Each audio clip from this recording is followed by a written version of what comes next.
తిరుపతి ఉప ఎన్నిక ఏపీ రాజకీయాల్లో ఇప్పుడు హాట్ టాపిక్. వైసీపీ ప్రభుత్వం వచ్చాక జరుగుతున్న తొలి ఉప ఎన్నిక ఇదే.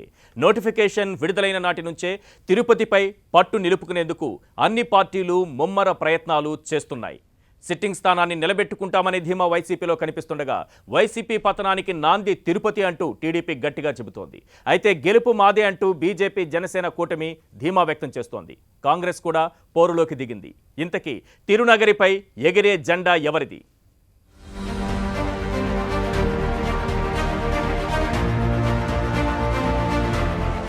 సిట్టింగ్ ఎంపీ బల్లి దుర్గాప్రసాద్ మరణంతో తిరుపతి లోక్సభ స్థానానికి ఉప ఎన్నిక అనివార్యమైంది. సెంటిమెంట్లను పక్కనబెట్టి అన్ని పార్టీలు ఎన్నికల బరిలో దిగుతున్నాయి. ప్రపంచ ప్రసిద్ధ పుణ్యక్షేత్రం తిరుపతి తమదే అని చెప్పుకోవాలని అన్ని పార్టీలు ఊవిళ్లూరుతున్నాయి. అధికార వైసీపీ డాక్టర్ గురుమూర్తిని రంగంలోకి దించింది. టీడీపీ నుంచి పనబాక లక్ష్మి, బీజేపీ నుంచి రత్నప్రభ, కాంగ్రెస్ నుంచి డాక్టర్ చింతామోహన్ ఎన్నికల బరిలో నిలిచారు. దీంతో తిరుపతిలో చతుర్ముఖ పోటీ నెలకొంది.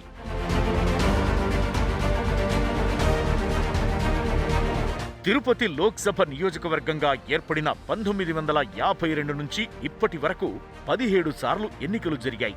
కానీ ఉప ఎన్నికలు రావడం ఇదే మొదటిసారి.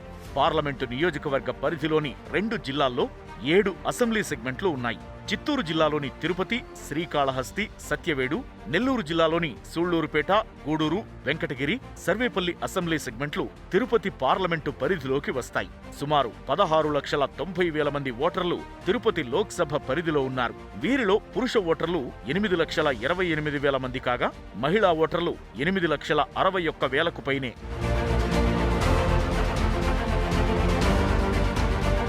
పంతొమ్మిది 1984 వరకు తిరుపతి పార్లమెంటు స్థానం కాంగ్రెస్కు కంచుకోట.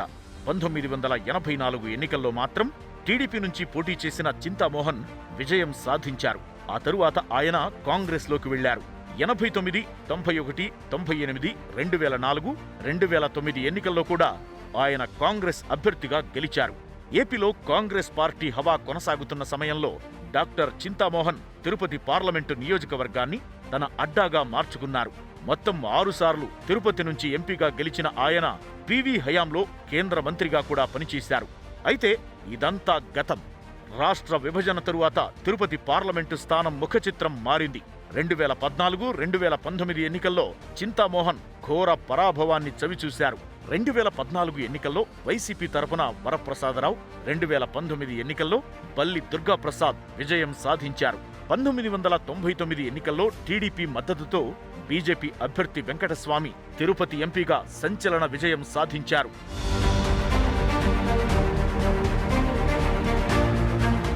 ఎస్సీ రిజర్వ్డ్ నియోజకవర్గమైన తిరుపతిలో అనేకసార్లు కాంగ్రెస్ జెండానే ఎగిరింది. ఒక దఫా మాత్రమే బీజేపీ ఈ స్థానాన్ని సొంతం చేసుకుంది.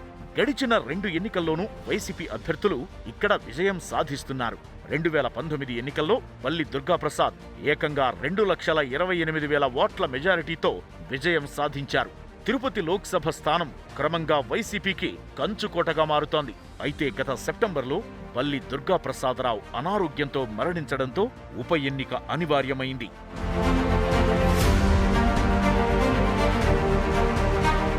సిట్టింగ్ స్థానాన్ని నిలబెట్టుకోవడానికి వైసీపీ తమ అభ్యర్థిగా డాక్టర్ గురుమూర్తిని ప్రకటించింది.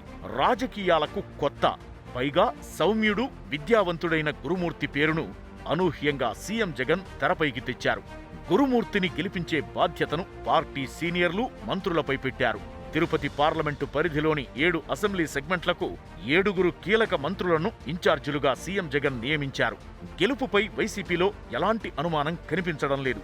గురుమూర్తి మెజారిటీపైనే వైసీపీ దృష్టి సారించింది. దేశం మొత్తం తిరిగి చూసేంత మెజారిటీ రావాలని పార్టీ నేతలకు ఆదేశాలిచ్చారు జగన్.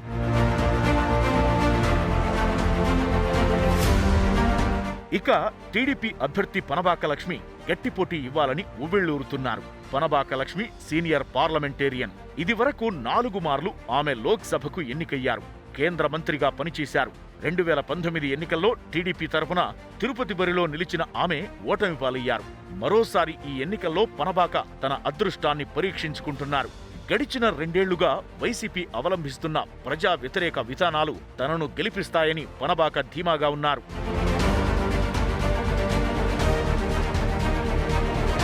మరోవైపు బీజేపీ తరపున రిటైర్డ్ ఐఏఎస్ అధికారి రత్నప్రభ అనూహ్యంగా తెరపైకి వచ్చారు.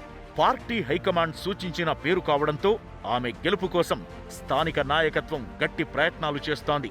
కర్ణాటక కేడర్కు చెందిన రత్నప్రభకు ఏపీతోనూ సన్నిహిత సంబంధాలున్నాయి. విద్యావంతుల కుటుంబం నుంచి వచ్చిన రత్నప్రభ తిరుపతిలో గెలుపుపై ఆశావహంగా ఉన్నారు. జనసేనాని పవన్ కళ్యాణ్ తోడ్పాటుతో తిరుపతిలో గట్టెక్కవచ్చని బీజేపీ నమ్ముతోంది.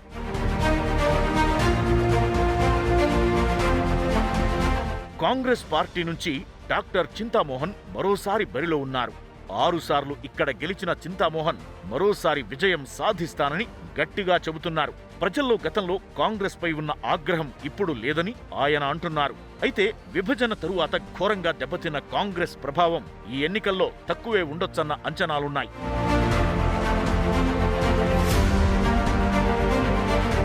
రాష్ట్రంలో వైసీపీ అధికారంలోకి వచ్చాక జరుగుతున్న తొలి ఉప ఎన్నిక ఇదే. పంచాయతీ పురపాలిక పోరులో భారీ ఆధిక్యాన్ని కనబరిచిన వైసీపీ అదే ట్రెండ్ తిరుపతి ఉప ఎన్నిక విషయంలోనూ కొనసాగించాలని భావిస్తోంది. వ్యూహాత్మకంగా ముందుకెళుతోంది.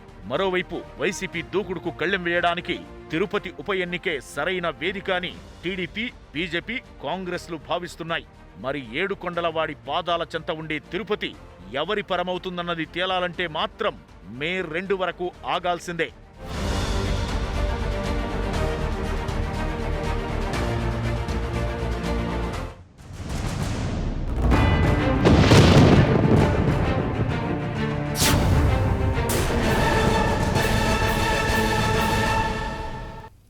వెల్కమ్ టు రచ్చబండ. తిరుపతి పవిత్ర పుణ్యక్షేత్రం, ప్రసిద్ధిగాంచినటువంటి పుణ్యక్షేత్రం, ఎప్పుడు భక్తులతో కిటకిటలాడుతున్నటువంటి పుణ్యక్షేత్రం ఇప్పుడు రాజకీయ నాయకులతో కిటకిటలాడుతోంది. గోవిందనామస్మరణలు వినిపించేటటువంటి ప్రాంతంలో ఇప్పుడు రాజకీయ పార్టీల నినాదాలు వినిపిస్తున్నాయి. కారణం ఇక్కడ పార్లమెంటు ఉప ఎన్నిక జరగబోతోంది. అయితే తిరుపతి ఉప ఎన్నికలో ప్రధాన ఎజెండాగా ఉండబోయేటటువంటి అంశం ఏంటి?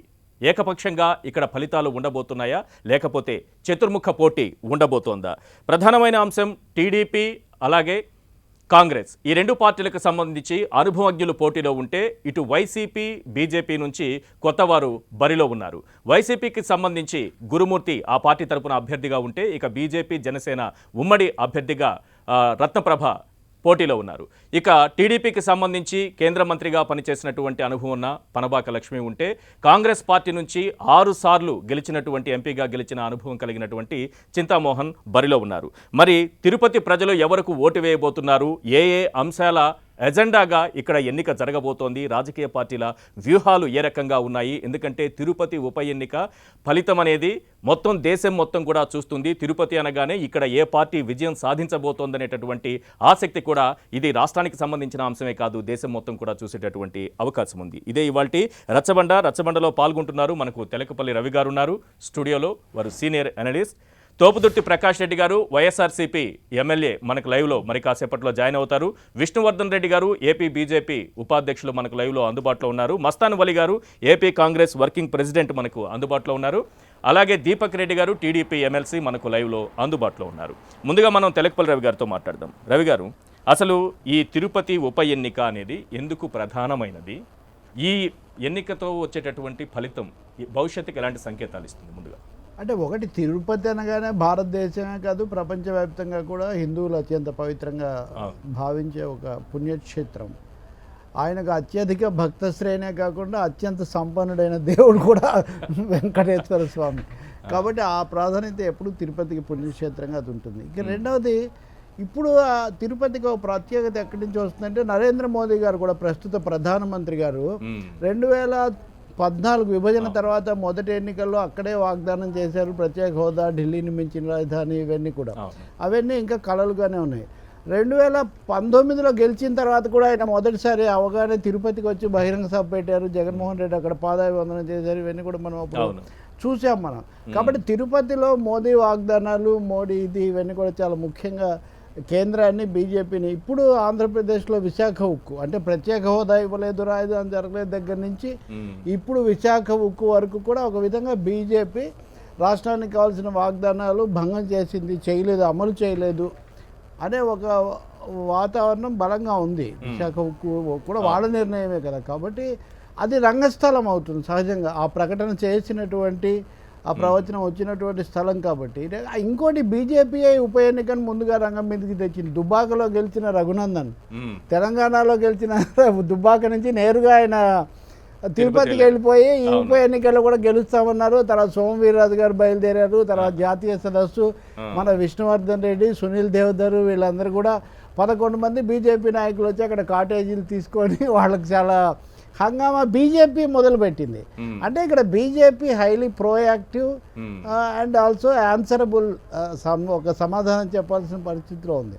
వైసీపీ విషయానికి వస్తే మొన్న ఎన్నికలు వీటన్నిటిలో కూడా ఘనంగా వాళ్ళు విజయం సాధించిన తర్వాత ఈ ఉప ఎన్నిక ఒక ఉపశృతిగా ఉంటుందంటే ఆ ఊపు కొనసాగుతుందా, ఇంకా పెరుగుతుందా, తగ్గుతుందా ఏంటనేది. తెలుగుదేశం విషయానికి వస్తే మొన్న ఎన్నికల్లో దెబ్బతిన్న పరిస్థితి నుంచి సరే కారణాలు అవి ఏం చెప్పినా తీవ్రమైన పరాజయం, దాని నుంచి కోలుకోవడానికి ఇది ఏమైనా ఉపయోగపడుతుందా, కొద్దిగా ఉపశమనం ఇస్తుందా అన్నది కూడా చంద్రబాబు నాయుడు కూడా 1-2 సార్లు అక్కడ పెట్టడము, మాజీ కేంద్ర మంత్రిని ముందుగానే ప్రకటించడం ఇవన్నీ కూడా చేస్తున్నారు. కాంగ్రెస్ నుంచి ఇప్పుడు మీరు అన్నట్టుగా చింతామోహన్ చాలాసార్లు గెలిచిన అనుభవజ్ఞైనందువల్ల ఒక గౌరవం వస్తుంది. అంటే ఒక కొత్త అభ్యర్థి ఎవరో కాకుండా ఇప్పటికే ఉన్నటువంటి అనుభవజ్ఞుడు 6 సార్లు గెలిచారు అనేటటువంటిది ఖచ్చితంగా ఒక టిక్ ఒకటి పడుతూ ఉంటుంది. మీరు చెప్పడం లేదు కానీ సిపిఎం అభ్యర్థి కూడా రంగంలో ఉన్నారు. సిపిఎం అభ్యర్థి యాదగిరి. సిపిఎం రంగంలో ఉండడం వల్ల దీనికి ఒక సైద్ధాంతికత కూడా వస్తుంది. ఎందుకంటే వైసీపీ టీడీపీ రెండు కూడా తమను తాము ఎంతైనా కలహించుకుంటాయి, విమర్శించుకుంటాయి. కానీ బీజేపీ విషయానికి వచ్చేసరికి ఎక్కడి దొంగలు అక్కడనే గప్చిప్ అన్నట్టుగా మాట్లాడడం లేదని ఒక విమర్శ ఉన్న పరిస్థితిలో సిపిఎం ఉండడం వల్ల ఎప్పుడో మాట అంటుంటారు బీజేపీ నాయకులు, మాకు కాంగ్రెస్ రాజకీయ ప్రత్యర్థి, కమ్యూనిస్టులు మా సైద్ధాంతిక ప్రత్యర్థులని. అంటే మీరు చెప్పిన మిగిలిన అంశాలకు తోడు ఒక సైద్ధాంతిక కోణం కూడా తిరుపతి పోటీలో ఉండి ఇదివరకు కూడా ఇప్పుడు బీజేపీ వాళ్ళకి 23 ఒక ఫలితం ఏం చెప్పబోతుంది సార్, ఎలాంటి సంకేతాలు ఇస్తుంది అనుకోవచ్చు? రెండు మాటలు యాడ్ చేస్తాను.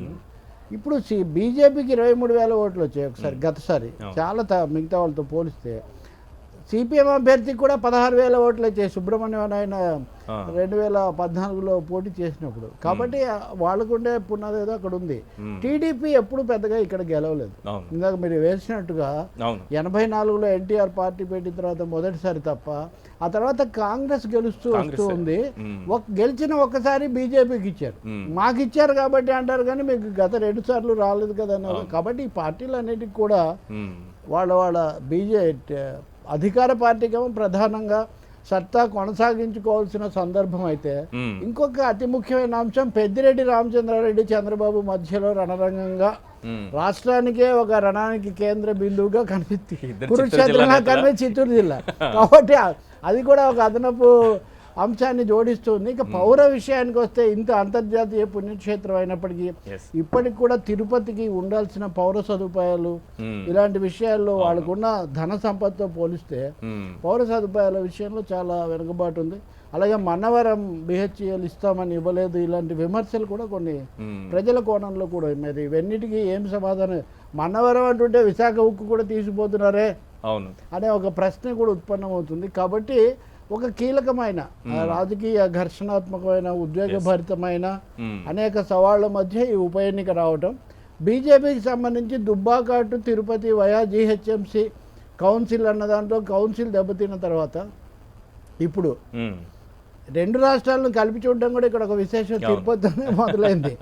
కౌన్సిల్ తెలంగాణలో దెబ్బతిన్న తర్వాత తిరుపతిలో కూడా ఏం జరుగుతుందో ఉప ఎన్నిక ఉప ఎన్నికతో పోల్చాలా లేకపోతే కౌన్సిల్ పోల్చాలా అన్నది కూడా ఒక ఇన్ని కేంద్రీకరించబడుతున్నాయి అక్కడ. ఒకసారి లక్ష్మి గారు కూడా ఇప్పటికే మాట్లాడేశారు.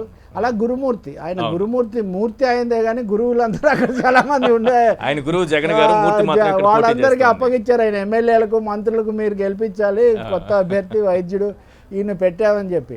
కాబట్టి ఆ మూర్తికి వెనక స్ఫూర్తి ప్రదాతలంతా వీళ్ళు ఉండాలి.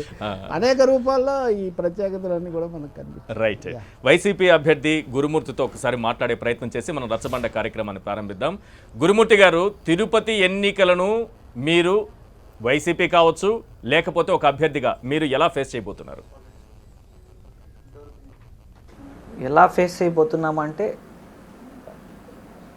నవరత్నాలని ప్రతి ఇంటికి ఆల్రెడీ 90% పైగా చేర్చాము. సో ఆ సంక్షేమ పథక ఫలాలని ప్రతి ఇంటికి వివరించి వాళ్ళ చల్లని దీవుల్ని మేము కోరుకుంటాము. రైట్. అయితే అన్ని పార్టీలకు గెలుపుకు సంబంధించి కొన్ని ప్రణాళికలు ఉంటాయి. మీ దగ్గర ఎలాంటి ప్రణాళికలు ఉన్నాయి? గెలిస్తే మీరు ఏం చేస్తారు? ప్రత్యేకమైన ప్రణాళిక కానీ ప్లాన్స్ కానీ ఏమీ లేవన్నా, మా ప్రభుత్వం మీద ఉన్న నమ్మకం, ప్రజలకి ఈ నవరత్నాలు ప్రతి ఇంటికి చేరుతున్నాయి. వాళ్ళు ఖచ్చితంగా ఆశీర్వదిస్తారు. ప్రతి కుటుంబం హాయిగా సంతోషంగా ఉంది కాబట్టి మంచిగా ఆశీర్వదిస్తారని, మంచి మెజారిటీ వస్తుందని మా బలమైన నమ్మకం.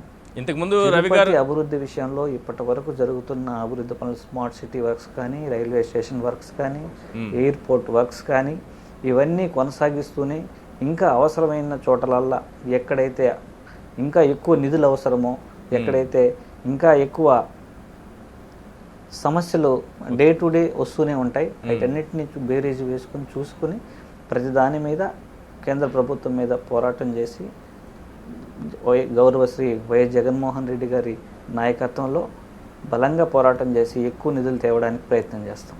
అంటే ఇంతకుముందు రవి గారు చెప్పినా లేకపోతే ఎవరు మాట్లాడినా తిరుపతి అనగానే ఆ రోజు ప్రధాని అభ్యర్థిగా మోడీ గారు ఇక్కడికి వచ్చి ప్రామిస్ చేసినటువంటి స్పెషల్ కేటగిరీ స్టేటస్, ప్రత్యేక హోదా కోసం ఈ అంశాన్ని ఇప్పుడు టీడీపీ లేవనెత్తబోతోంది. సాధించుకొస్తామని మీరు చెప్తారు, అది డెఫినెట్గా మీ ప్రచారంలో ఉంటుంది, అందరికీ ఉంటుంది. స్పెషల్ కేటగిరీ స్టేటస్ కోసం ఏ విధంగా మీరు పోరాడతారు చెప్పండి. నా స్పెషల్ స్టేటస్ కోసం చిత్తశుద్ధితో పనిచేస్తుంది కేవలం ఒక వైఎస్ఆర్ కాంగ్రెస్ పార్టీ మాత్రమే. అలాగే రాష్ట్ర విభజన సమయంలో ఇచ్చిన హామీల గురించి కూడా పోరాడుతుంది కేవలం వైఎస్ఆర్ కాంగ్రెస్ పార్టీ మాత్రమే. ఇతర పార్టీలాగా రోజుకో మాట మాట్లాడట్లేదు, ఒకే స్టాండ్ మీద ఉన్నాం. స్పెషల్ స్టేటస్ ఖచ్చితంగా ఏపీకి రావాలని, తేవాలని బలంగా కోరుకుంటున్నాం. ఈ మధ్య ప్రతిసారి పార్లమెంట్ సెషన్లోనూ, రాజ్యసభ సెషన్స్లోనూ మా గౌరవ ఎంపీలు వీటి కోసం గట్టిగా పట్టుబడుతున్నారు. అది మీ అందరూ చూశారు కూడా. Right. All the very best Gurumurthy garu. Right. TDP అభ్యర్థి పనబాక లక్ష్మి. ఒక అంశం కలపాలి. జనసేన అంటే సినిమాల్లో అతిథి పాత్రలాగా ఇక్కడ పవన్ కళ్యాణ్ రోల్ జనసేన ఏం చేస్తుందని చాలా ఇదైంది. ఇప్పటికి వచ్చేసరికి ఆ జనసేన కాకుండా బీజేపీ తీసుకుంది. వాళ్ళ మద్దతు అయినా కాదు, దూరం అయిపోతారు అది ఇది అన్నారు. ఆయన పూర్తి మద్దతు ప్రకటించినటువంటి పరిస్థితి కూడా, అంటే సహాయ పెద్ద హీరో అయినప్పటికీ కూడా సహాయ పాత్రలో కొన్ని అంశాలు ఇంకా మిగిలి ఉన్నాయి. పవన్ కళ్యాణ్ వచ్చి డైరెక్ట్ గా ప్రచారం చేస్తారు. జనసేన శ్రేణులు ఏ రకంగా సహకారం అందిస్తారు ఇప్పుడు, ఎందుకంటే బీజేపీ యొక్క ఓటింగ్ ను మాత్రం దృష్టిలో పెట్టుకుంటే పవన్ కళ్యాణ్ సహకారం కొంచెం ముఖ్యం అవుతుంది. అంతకుముందు చిరంజీవి గెలిచిన ఇది కానీ ఆయన కూడా అక్కడ కేంద్రీకరించి. సో నేను జనసేన కలుపుకోవాలి లేకపోయినా. ఇంకా టీడీపీ అభ్యర్థి పనబాక లక్ష్మి గారితో ఒకసారి మాట్లాడదాము. పనబాక లక్ష్మి గారు, ఈ ఎన్నికల్లో అంటే మొన్నటి పంచాయతీ ఎన్నికలు, మున్సిపల్ కార్పొరేషన్ ఎన్నికలు ఇవన్నీ చూసాము, వాటి ఫలితాలు కూడా చూసాము. అయితే తిరుపతికి వచ్చేటప్పటికి టీడీపీని లేకపోతే మిమ్మల్ని ఎందుకు గెలిపించాలి అంటే ఏం చెప్తారు?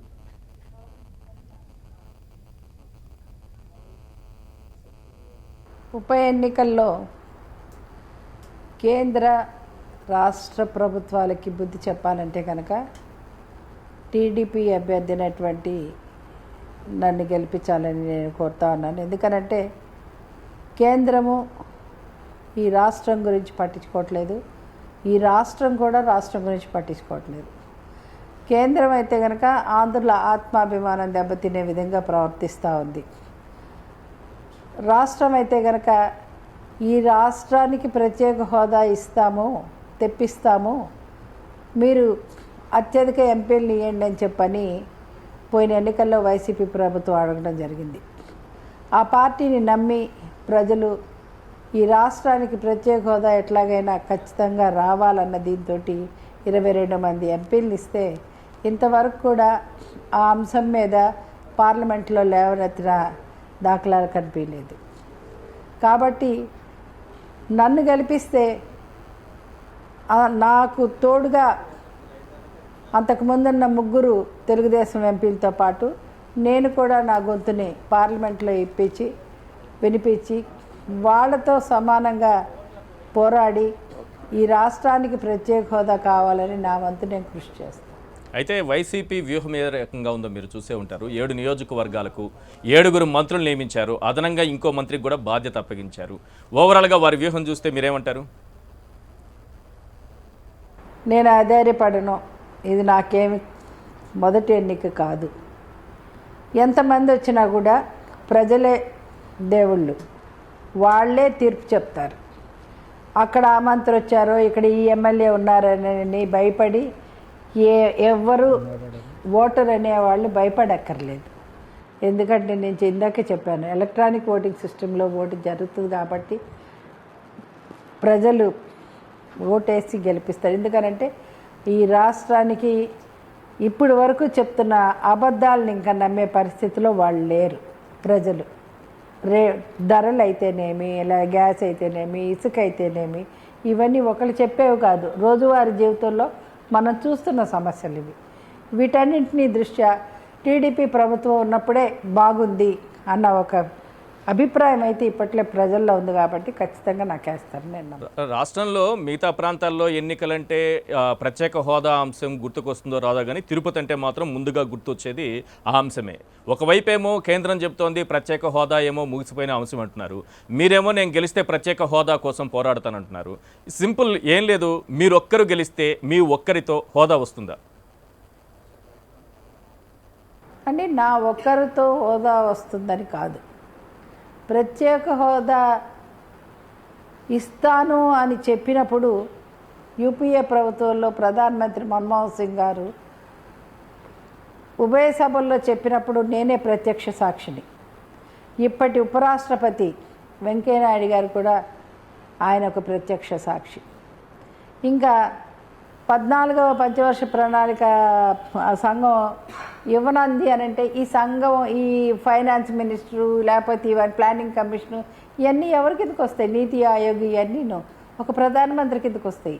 ప్రధానమంత్రి ఏది చెప్తే అది చెప్తారు. అంతేగాని స్వయంగా ఒక ప్రధానమంత్రి ఈ తిరుపతి పట్టణంలోకి వచ్చి తిరుపతి వెంకన్న పాదాల సాక్షిగా ఈ రాష్ట్రానికి ప్రత్యేక హోదా నేను ఇస్తాను అని చెప్పిన ఆయన ఆ రోజు గుర్తు రాలేదా ఆయనకి? ఈ 14వ పంచవర్ష ప్రణాళిక ఇవన్నీ గుర్తు రాలేదా అని చెప్పి నేను ప్రశ్నిస్తూ ఉన్నా. ఆ రోజు ఒక మాట, ఈ రోజు ఒక మాట. ఆ రోజు ఎన్డీఏలో తెలుగుదేశం పార్టీ ఉంది కాబట్టి ఆ రోజు ఇస్తా అన్నాడు. మళ్ళీ ఈరోజు ఇంకొక చిన్న ఉదాహరణ ప్రజలు కూడా ఆలోచించాలని నేను ప్రార్థిస్తూ ఉన్నాను. ఎన్డీఏలో తెలుగుదేశం ఉన్నంత కాలం ప్రత్యేక హోదా ఇస్తామని చెప్పడం జరిగింది. మరి ఈరోజు వైసీపీ ప్రభుత్వం వారు వారితో పాటు బాగానే సైల్ అవుతున్నారు కాబట్టి వాళ్ళు అడగనందువల్లే కదా వీళ్ళు ప్రత్యేక హోదా ఇవ్వమని చెప్తున్నారనేది అర్థమవుతుంది. ఈ రాష్ట్రానికి ప్రత్యేక హోదా అవసరం ఎంతైనా ఉంది.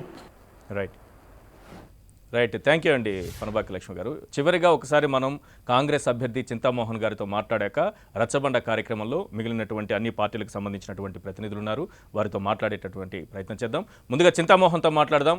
చింతామోహన్ గారు, ఇప్పటికి అనేక సార్లు గెలిచారు, తిరుపతి అభివృద్ధిలో మీ పాత్ర ఉందని మీరు అంటున్నారు. ఓకే, ఇవన్నీ పక్కన పెడదాం. ఇప్పుడున్నటువంటి పరిస్థితుల్లో తిరుపతి ప్రజలు మీకు ఎందుకు ఓటు వేయాలంటే మీరేం చెప్తారు? కాంగ్రెస్ పార్టీ సిద్ధాంతాలు, కాంగ్రెస్ పార్టీ ప్రజాస్వామ్యం, సెక్యులరిజం, మరి సోషలిస్టు విధానాలు, సమానత్వం, వీటి సిద్ధాంతాలు ఒకవైపు. నేను కూడా కొంత అభివృద్ధి చేశాను. తిరుపతికి 1 లక్ష కోట్ల రూపాయల నిధులు తీసుకొని వచ్చాం.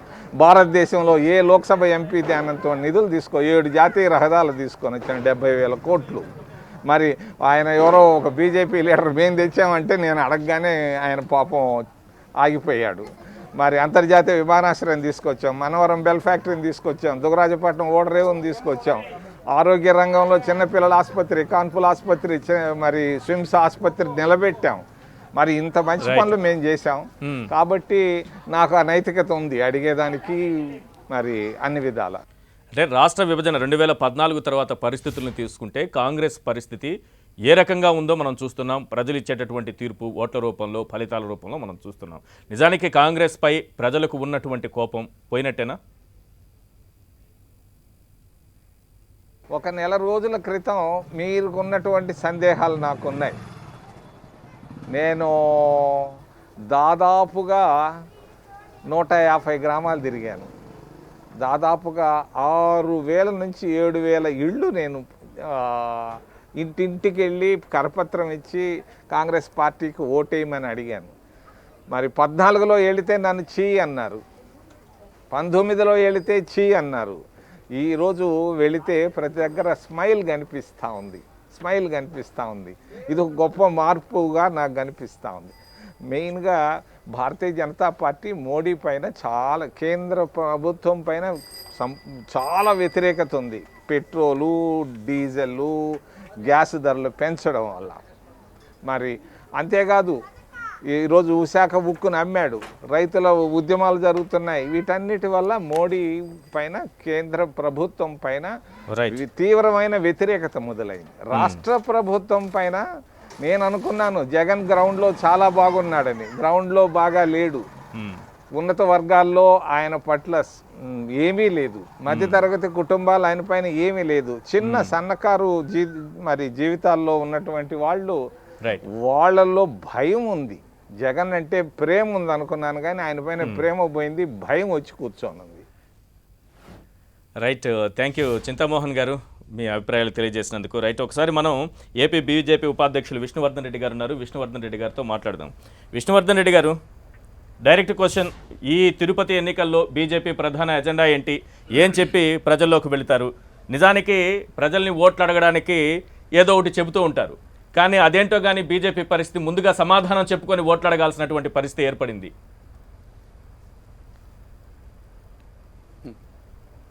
ఈశ్వర్ గారు నమస్తే. నమస్తే. ప్యానల్లో ఉన్న రవి గారికి, ఇప్పటిదాకా మాట్లాడినటువంటి ప్రధాన పార్టీల అభ్యర్థులు అందరికీ కూడా నమస్కారం. భారతీయ జనతా పార్టీ తిరుపతి ఉప ఎన్నికల్లో అభివృద్ధి ఎజెండాగా ఎన్నికల ప్రచారం చేయబోతుంది. దీనికి సంబంధించి మేము 88 అంశాలతో కూడుకున్నటువంటి ఒక కరపత్రాన్ని కూడా ఇప్పటికే దాదాపు 10 లక్షల కరపత్రాలను మేము ఇంటింటికి మా కార్యకర్తలు గత 3 నెలలుగా, ఎన్నికల నోటిఫికేషన్ రాకముందు నుంచి కూడా మేము గ్రామాల్లో తిరుగుతున్నాం, వాటికి క్షేత్రస్థాయిలో ప్రచారం చేస్తున్నాం. అయితే మామూలుగా ఆంధ్రప్రదేశ్లో ఉన్నటువంటి రాజకీయాల్లో ఎన్నికలు వచ్చిన సందర్భంలో స్పెషల్ స్టేటస్ అంశము, లేకపోతే ఏదో ఒక అంశాన్ని తీసుకొచ్చి భారతీయ జనతా పార్టీ మీద ఈ రకమైనటువంటి ప్రచారం చేస్తారన్నటువంటిది మేము గత 7 సంవత్సరాలుగా చూస్తున్నటువంటి అంశమే. కాబట్టి మేము కొత్తగా పెద్దగా ఆశ్చర్యపోవట్లేదు, లేకపోతే వీళ్ళు ఎవరు చేయరని మేము అనుకోవట్లేదు. ఒకవేళ వీళ్ళు చెప్తున్నటువంటి కీలకమైనటువంటి అంశాలు అవే అయితే మరి తెలుగుదేశం పార్టీ కూడా 2019 ఎన్నికల్లో ప్రత్యేక హోదా కావాలని దేశమంతా తిరిగి ఉద్యమం చేసింది. మరి ఆంధ్రప్రదేశ్లో మరి ఆ పార్టీకి ఎందుకు ఓట్లు వేయలేదు? కాబట్టి దీన్ని బట్టి మనం ఏంటంటే రాజకీయంగా తెలుగుదేశం పార్టీ మమ్మల్ని విమర్శించవచ్చు, కాంగ్రెస్ విమర్శించవచ్చు, వైఎస్ఆర్ విమర్శించవచ్చు, కమ్యూనిస్టులు కూడా విమర్శించవచ్చు. మేము ఈ తిరుపతి ప్రజల ముందర పెడుతున్నది ఏంటంటే బీజేపీ 7 సంవత్సరాల అధికారంలోకి వచ్చిన తర్వాత నరేంద్ర మోడీ గారి నేతృత్వంలో తిరుపతి రైల్వే స్టేషన్కు అన్ని పార్టీలలో రండి, చూద్దాము. గతంలో కాంగ్రెస్ పార్టీ అధికారంలో ఉన్నది, చాలా పార్టీలు అధికారంలో ఉన్నాయి.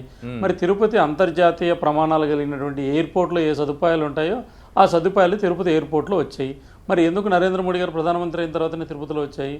నంబర్ 2, ఈరోజు తిరుపతికి సంబంధించినటువంటి ఏదైతే పెద్ద ఎత్తున ఒక ప్రపంచంలోనే అతిపెద్ద హిందూ ధార్మిక క్షేత్రమైన తిరుపతికి పెద్ద ఎత్తున ప్రజలు వస్తుంటారు, భక్తులు వస్తుంటారు. దీనికి సంబంధించినటువంటి విషయంలో కూడా స్మార్ట్ సిటీగా కేంద్ర ప్రభుత్వం గుర్తించడము, ఈరోజు ట్రాఫిక్ సంబంధించినటువంటి విషయంలో కేంద్ర సహకారంతో, స్మార్ట్ సిటీ నిధుల సహకారంతో ఇక్కడ ఒక పెద్ద ఫ్లైఓవర్ నిర్మాణం జరుగుతుంది. మరి ఇంతకుముందు ఎందుకు జరగలేదు? నంబర్ 3, తిరుపతి ఊర్లోకి రావడానికి పశ్చిమ తిరుపతి జిల్లాల ప్రాంతాల నుంచి బెంగళూరు కానీ, మదనపల్లి కానీ, లేకపోతే ఈ చెన్నై ముంబై హైవేకి సంబంధించి కనెక్టివిటీ కానీ, ఈరోజు మన యూనివర్సిటీ దగ్గర అతిపెద్ద ఫ్లైఓవర్ నిర్మాణం జరుగుతుంది. నీకు కూడా తిరుపతి, నువ్వు స్థానికుడు కాబట్టి నీకు తిరుపతి ఇంకా నీకు బాగా తెలుసు. మరి ఇన్ని సంవత్సరాలుగా అక్కడ ఉన్నటువంటి రైల్వే ఓవర్ బ్రిడ్జ్ ఈరోజు 100 కోట్లతోటి నిర్మాణం జరుగుతుంది. మరి ఇన్ని రోజులు ఎందుకు చేయలేదు? లేదా రింగ్ రోడ్డుకి సంబంధించిన అంశం కావచ్చు, ఎయిర్పోర్ట్ ఎక్స్పాన్షన్కి సంబంధించిన అంశం కావచ్చు, లేదా ఈరోజు శ్రీ సిటీ బేస్డ్గా వచ్చినటువంటి కొత్త పరిశ్రమల సహకారం కావచ్చు, అక్కడ ఉద్యోగాల కల్పన కావచ్చు, లేదా ఎలక్ట్రానిక్ మ్యానుఫ్యాక్చరింగ్ క్లస్టరు తిరుపతిలో రావడం కావచ్చు, లేకపోతే సెల్ ఫోన్ మ్యానుఫ్యాక్చరింగ్ యూనిట్లు రాష్ట్రంలో కానీ లేదా ఎక్కడా కాకుండా తిరుపతిలోనే పెట్టడం, ప్రధానమంత్రి గారు అటుకు రావడం అనేటువంటిది అది టీడీపీ చెప్పుకుంటుంది కదా తమ ఘనతని. చంద్రబాబు నాయుడు గారు చెప్పారు, లోకేష్ గారు చెప్పారు, 2000 కోట్లతో సెల్ ఫోన్ యూనిట్ల తయారీ కేంద్రాలంతా మా ఘనతే అని చెప్పారు కదా. టీడీపీ చెప్పింది, చంద్రబాబు నాయుడు గారు, లోకేష్ గారు అందరూ చెప్తున్నారు కదా అవన్నీ. ఇప్పుడు ఈశ్వర్ గారు ఒక విషయము, ఎవరి ఘనత, ఎవరు ఏం చేస్తున్నారు అనేటికంటే కూడా ఆ నిధులు భారత ప్రభుత్వం సహకారంతో జరిగిందా, నరేంద్ర మోడీ గారి కేంద్రంలో ప్రధానమంత్రి అయిన తర్వాత జరిగిందా, రాష్ట్ర ప్రభుత్వ నిధులతో జరిగింది అనేటువంటిది చెప్పాలా, లేదా ఒప్పందాలు ఎవరు చేసుకున్నారు, లేదా ఇప్పుడు నేను చెప్పినటువంటి యూనివర్సిటీలు, కరిక్యులర్ యూనివర్సిటీ, దేశంలో ప్రతిష్టాత్మకమైనటువంటి పాకశాస్త్ర యూనివర్సిటీ ఇక్కడ ప్రారంభమైపోయింది, పిల్లల అడ్మిషన్లు జరుగుతున్నాయి, దేశంలో ఉన్నటువంటి అనేక మంది పిల్లలు ఇక్కడ వస్తున్నారు. తిరుపతికి సంబంధించినటువంటి IIIT అడ్మిషన్లు జరిగినాయి, ఒక బ్యాచ్ బయటకు పోయింది, దాదాపు ఇప్పటికి 1300-1400 కోట్ల రూపాయలు ఖర్చు పెట్టారు. ఇవన్నీ మీ కాళహస్తికి పోయే దారిలోనే కనపడుతుంది. అంటే నేను ఏం చెప్తున్నానంటే తిరుపతికి సంబంధించిన చేసిన అభివృద్ధిని చూసి ప్రజలు ఓటేస్తారు నేను అంటున్నా. ఇంకా చేయబోయే దాని గురించి కాదు, మా అభ్యర్థికి సంబంధించిన 37 సంవత్సరాల అనుభవం ఒక ఐఏఎస్ అధికారి. మీరు చాలా జాబితా చదువుతున్నారు, పదే పదే విమానాశ్రయం అంటున్నారు. రేణిగుంటతో పాటు ప్రారంభించిన తిరుపతికి అంతర్జాతీయ విమానాలు వస్తున్నాయి. వాస్తవంగా రేణిగుంట విమానాశ్రయం నిజంగా అంత అభివృద్ధి చెందింది. తిరుపతి విమానాశ్రయం ముఖ్యమైనటువంటి ఒక ప్రశ్న. మనవరం అనేది ఎవరు తెచ్చారు, ఎలక్ట్రానిక్ అనేది పక్కన పెడితే అది నిజ రూపం దాల్చలేదన్నది అక్కడ కనిపిస్తున్నటువంటి విషయం. మనవరం అలా ఉంది, విశాఖపట్నం ఇప్పుడు విశాఖ ఉక్కుకు సంబంధించి మీ మాటలు అసలు ప్రస్తావన లేదు. ఇంకా అన్నిటికంటే కీలకమైంది ఎన్నికలు వస్తే చాలు అడుగుతారు, ఎన్నికలు వస్తే చాలు అడుగుతారని మీరు అంటున్నారు. మీరే కదా చెప్పారు ఎన్నికలప్పుడు ప్రత్యేక హోదా వస్తుంది, ఢిల్లీని మించిన రాజధాని కడతామని మీరు చెప్పిన దాన్ని మీరు అడిగితే, ప్రజలు అడిగితే అది అందరూ విమర్శిస్తారు. అంటే విమర్శ ఏంటి అడగరా, మీరు అడగరా ప్రతిపక్షంలో ఉంటే? ఇక చివరి ప్రశ్న నేను అడుగుతుంది, మీ మాటల్లో అసలు రానిది. మీరు రామతీర్థం నుంచి కపిల తీర్థం అని పెట్టి ఒక మతపరమైనటువంటి ఎజెండాతో చాలా కీలకమైన అంశంగా తీసుకొని బయలుదేరారు. దుబ్బాక అయిన తర్వాత మీరున్నారు ముందు నుంచి, తిరుపతిలో ఈ కదలిక మొదలైనప్పటి నుంచి కూడా. అప్పటికి ఇప్పటికీ బీజేపీ శిబిరంలోనే ఆ ఉత్సాహం లేకపోవడం ఒకటైతే, మీరు అప్పుడు మొదలుపెట్టినటువంటి మతపరమైన అజెండా ఇప్పుడు ఉందా నిజంగా? మీరు దాన్ని రగిలించబోతున్నారా ఈ ఎన్నికల్లో? ఈశ్వర్ గారు, ఇప్పుడు భారతీయ జనతా పార్టీని హిందూ ధార్మిక క్షేత్రాల విషయంలో కానీ, హిందూ ఆలయాలకు సంబంధించిన విషయంలో కానీ, లేదా హిందువులకు సంబంధించిన ప్రధానమైన అంశాల్లో కానీ ఈ దేశంలో ఎవరు అవునన్నా కాదన్నా ఎక్కడన్నా ఏదైనా జరిగిందంటే మిగతా పార్టీలన్నీ కూడా ఓట్ బ్యాంక్ రాజకీయాల కోసం ఏదో మైనార్టీ జపము లేదా మైనార్టీలకు సంబంధించిన అంశాల మీదనే మాట్లాడతారు. మేము మైనార్టీ అంశాలు మాట్లాడతాం, ముస్లింల అంశం వచ్చినప్పుడు మాట్లాడతాం, వాళ్ళకి సంబంధించిన నిజంగా నష్టం జరిగితే మాట్లాడతాం, క్రిస్టియన్లు జరిగినా మాట్లాడతాం, అదే సందర్భంలో బీజేపీగా మీ హిందువుల అంశాలు కూడా మాట్లాడతాం. కాబట్టి ఎవ్వరు దాంట్లో సీక్రెట్ ఏం లేదు. ఈరోజు రామతీర్థంలో జరిగిన సంఘటన సంబంధించిన విషయంలో మేము అధికారికంగా ప్రకటన చేసాం, ప్రభుత్వానికి మేము దరఖాస్తు చేసాం, తర్వాత ఎన్నికల నోటిఫికేషన్ వచ్చింది, లోకల్ బాడీ ఎలక్షన్స్ కపిల తీర్థం ఉండే తిరుపతిలోనే కదా, అక్కడ నుంచి ప్రారంభిస్తామన్నారు కదా. ఈ రామ మందిర్ హిందుత్వం అనేది మీకు ఎంత ప్రభుత్వం వచ్చిన తర్వాత నిర్మాణం చేస్తుంది. ఇంకా మాకు కొత్తగా ఈ విషయంలో హిందుత్వం విషయంలో మాకు సర్టిఫికేట్ అవసరం లేదు. విమర్శలు చేసినా కూడా దాన్ని మేము పెద్దగా దాన్ని సీరియస్ గా తీసుకోవాల్సిన అవసరం లేదు. ఈ ఎన్నికల్లో దేవుడు, దైవము, గుడి, బడి ఇవి కాదు. ఒక్క నిమిషం, మా ఉద్దేశము దేవుడు, గుడి, బడి ఇవి కాదు. మా ఉద్దేశం ఈ తిరుపతి ఉప ఎన్నికల్లో మా అభ్యర్థిని చూడండి, 37 సంవత్సరాల అనుభవం కలిగినటువంటి ఐఏఎస్ అధికారి, వారి తండ్రి ఐఏఎస్ అధికారి, తెలుగు రాష్ట్రాల్లో సుపరిచితుడు, ఈమె ప్రధానమంత్రిని ప్రశంసలు పొందినటువంటి ఒక అధికారి, కర్ణాటకలో చీఫ్ సెక్రటరీగా పనిచేసింది. వీరికి సంబంధించిన తల్లి ఒక దక్షిణాది దేశాల్లో మొట్టమొదటి ఒక మహిళా డాక్టర్గా పేరు ప్రఖ్యాతులు గాంచిన కుటుంబము, ఒక దళిత కుటుంబంలో పుట్టినటువంటి ఒక ఐఏఎస్ అధికారిగా దేశంలో ఒక ప్రతిష్టాత్మకమైనటువంటి ఉన్నత చదువు చదివినటువంటి ఆమె మాట్లాడగలిగినటువంటి శక్తి కలిగినటువంటి తిరుపతి అభివృద్ధి జరిగింది బీజేపీ ఆధ్వర్యంలోనే, జరగబోయేది కూడా బీజేపీ ఆధ్వర్యంలోనే. ఈ దేశంలో అధికారంలో పద్మరత్న ప్రచారంలో ఉన్నారు, క్యాండిడేట్ గా ఉన్నారు. కాంగ్రెస్ పార్టీ ఏ ఎజెండాతో వెళ్తుంది? మీరు విష్ణువర్ధన్ రెడ్డి గారు మాట్లాడారు కదా, తెలుగుదేశానికి ఓటేస్తే 22 ఉన్నాయి ఆల్రెడీ. నేను ఒకటే అడుగుతున్నాను, సీట్ వల్ల ఉపయోగం ఏముంది తిరుపతి ప్రజలకు?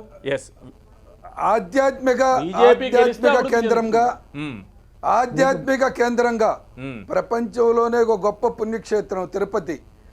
పుణ్యక్షేత్రం సాక్షిగా ప్రత్యేక హోదా ఇస్తాము, ఉమ్, 5 సంవత్సరాలు కాదు, 10 సంవత్సరాలు కాదు, 15 సంవత్సరాలు ఇస్తానన్నటువంటి వ్యక్తులు ఎవరు? ఉమ్.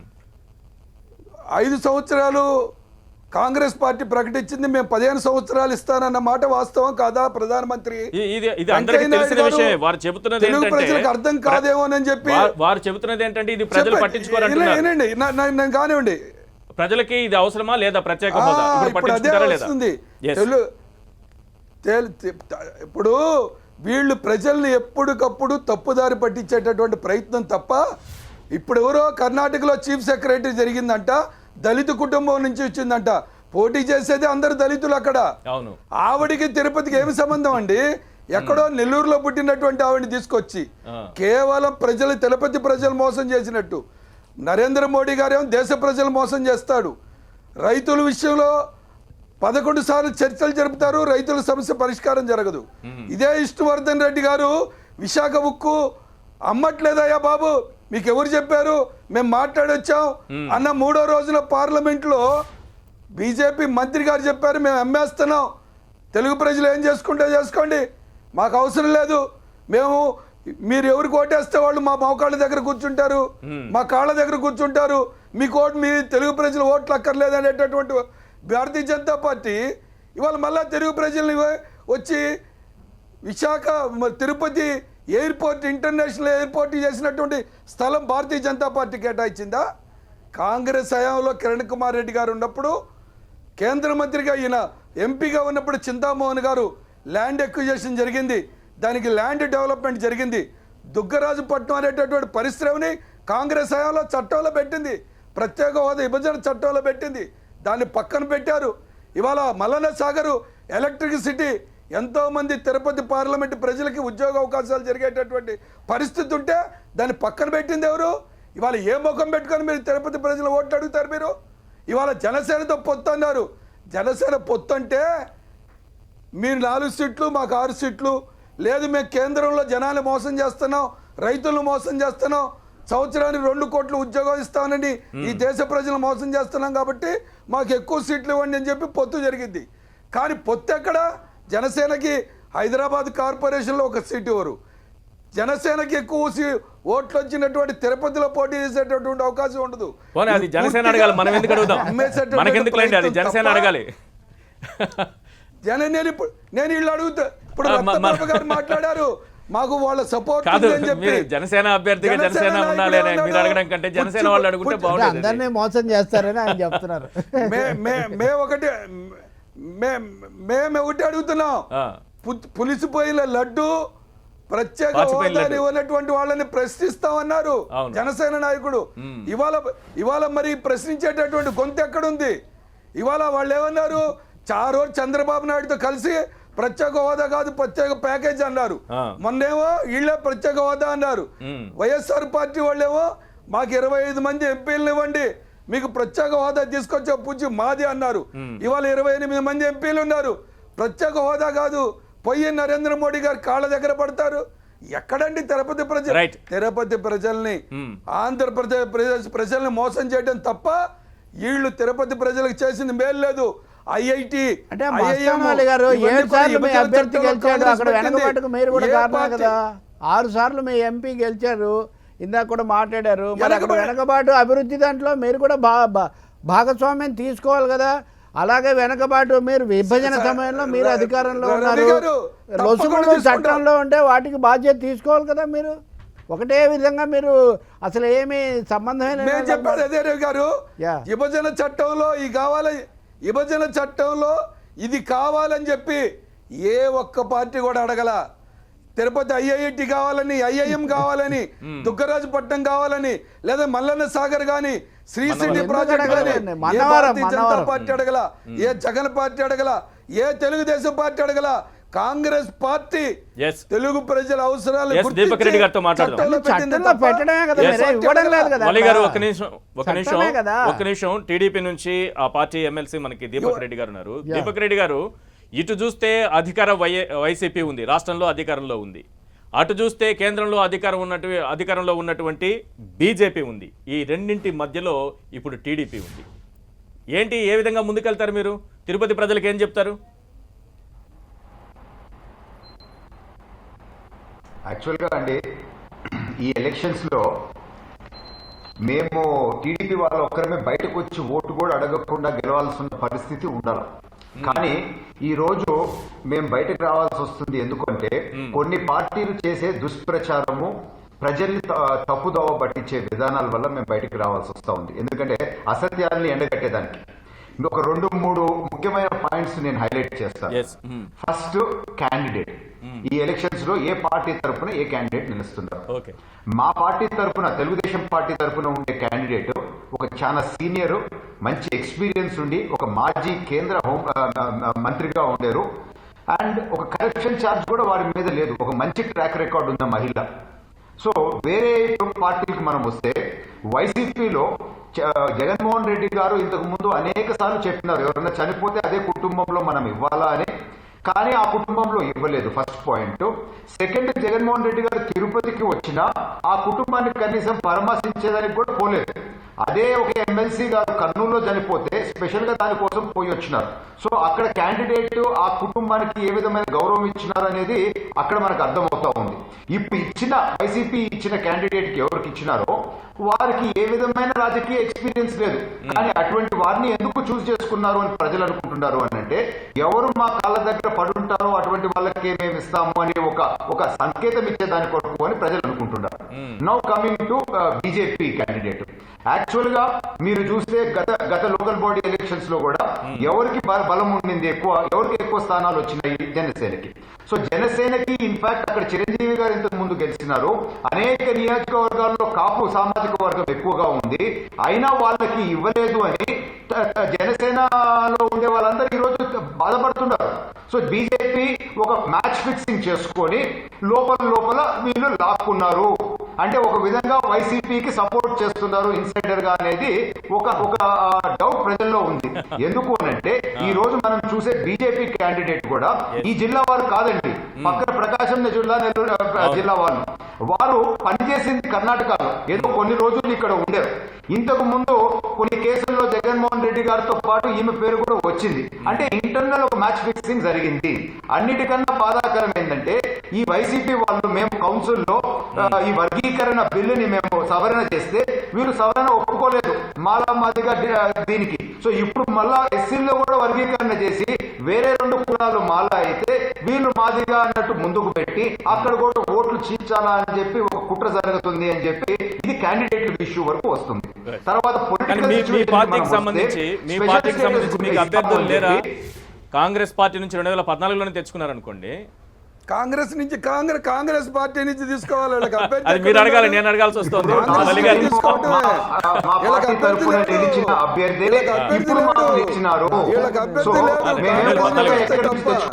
ఇట్ ఈస్ అవర్ ఓల్డ్, మా పాత అభ్యర్థి అని చెప్పి మేము క్లియర్ గా తెలుపుకుంటున్నాము. సో ఇప్పుడు కమింగ్ టు పొలిటికల్ సిచ్యువేషన్, సాక్షాత్ ప్రధానమంత్రి గారే వెంకన్న కాళ్ళ దగ్గర మేము స్పెషల్ స్టేటస్ ఇస్తాము అని చెప్పి చెప్తున్నారు. అమరావతికి ఢిల్లీ లాగా చేస్తాము అని చెప్పి మాట ఇచ్చినారు. తర్వాత ఈ రోజు వైజాగ్ స్టీల్ ప్లాంట్ పరిస్థితి క్లియర్ గా నిన్న పార్లమెంట్ లో మేము దాన్ని ప్రైవేటైజ్ చేస్తున్నాము అని చెప్పి చెప్పేశారు.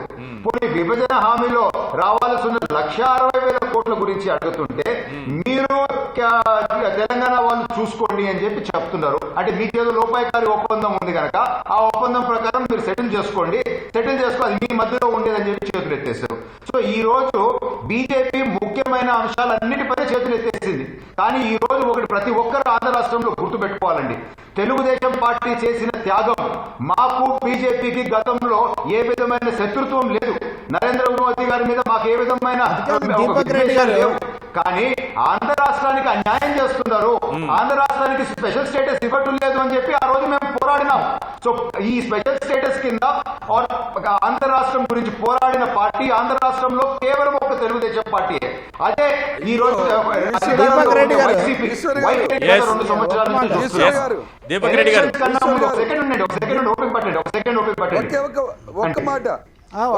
ఎలక్షన్స్ ముందు మేము వెనకాల వంచుతాము, తలకాయలు వంచుతాము అని చెప్పి ఈ రోజు 28 మంది ఎంపీలు ఉంటే కూడా ఎందుకు 2 సంవత్సరాల్లో ఒక్కసారన్నా వీళ్ళు పార్లమెంట్ ని స్టాల్ చేసినారా అని చెప్పి నేను సూటిగా ఈ రోజు వైసీపీ వాళ్ళని ప్రశ్నిస్తున్నాను.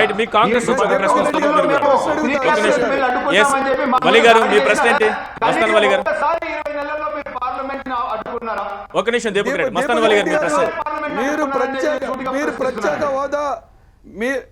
ప్రత్యేక హోదా కోసం మీరు అధికారంలో ఉన్నప్పుడు మీరు నరేంద్ర మోడీ గారితో టైఅప్ అయ్యారు, మ్యాచ్ ఫిక్సింగ్ జరిగింది.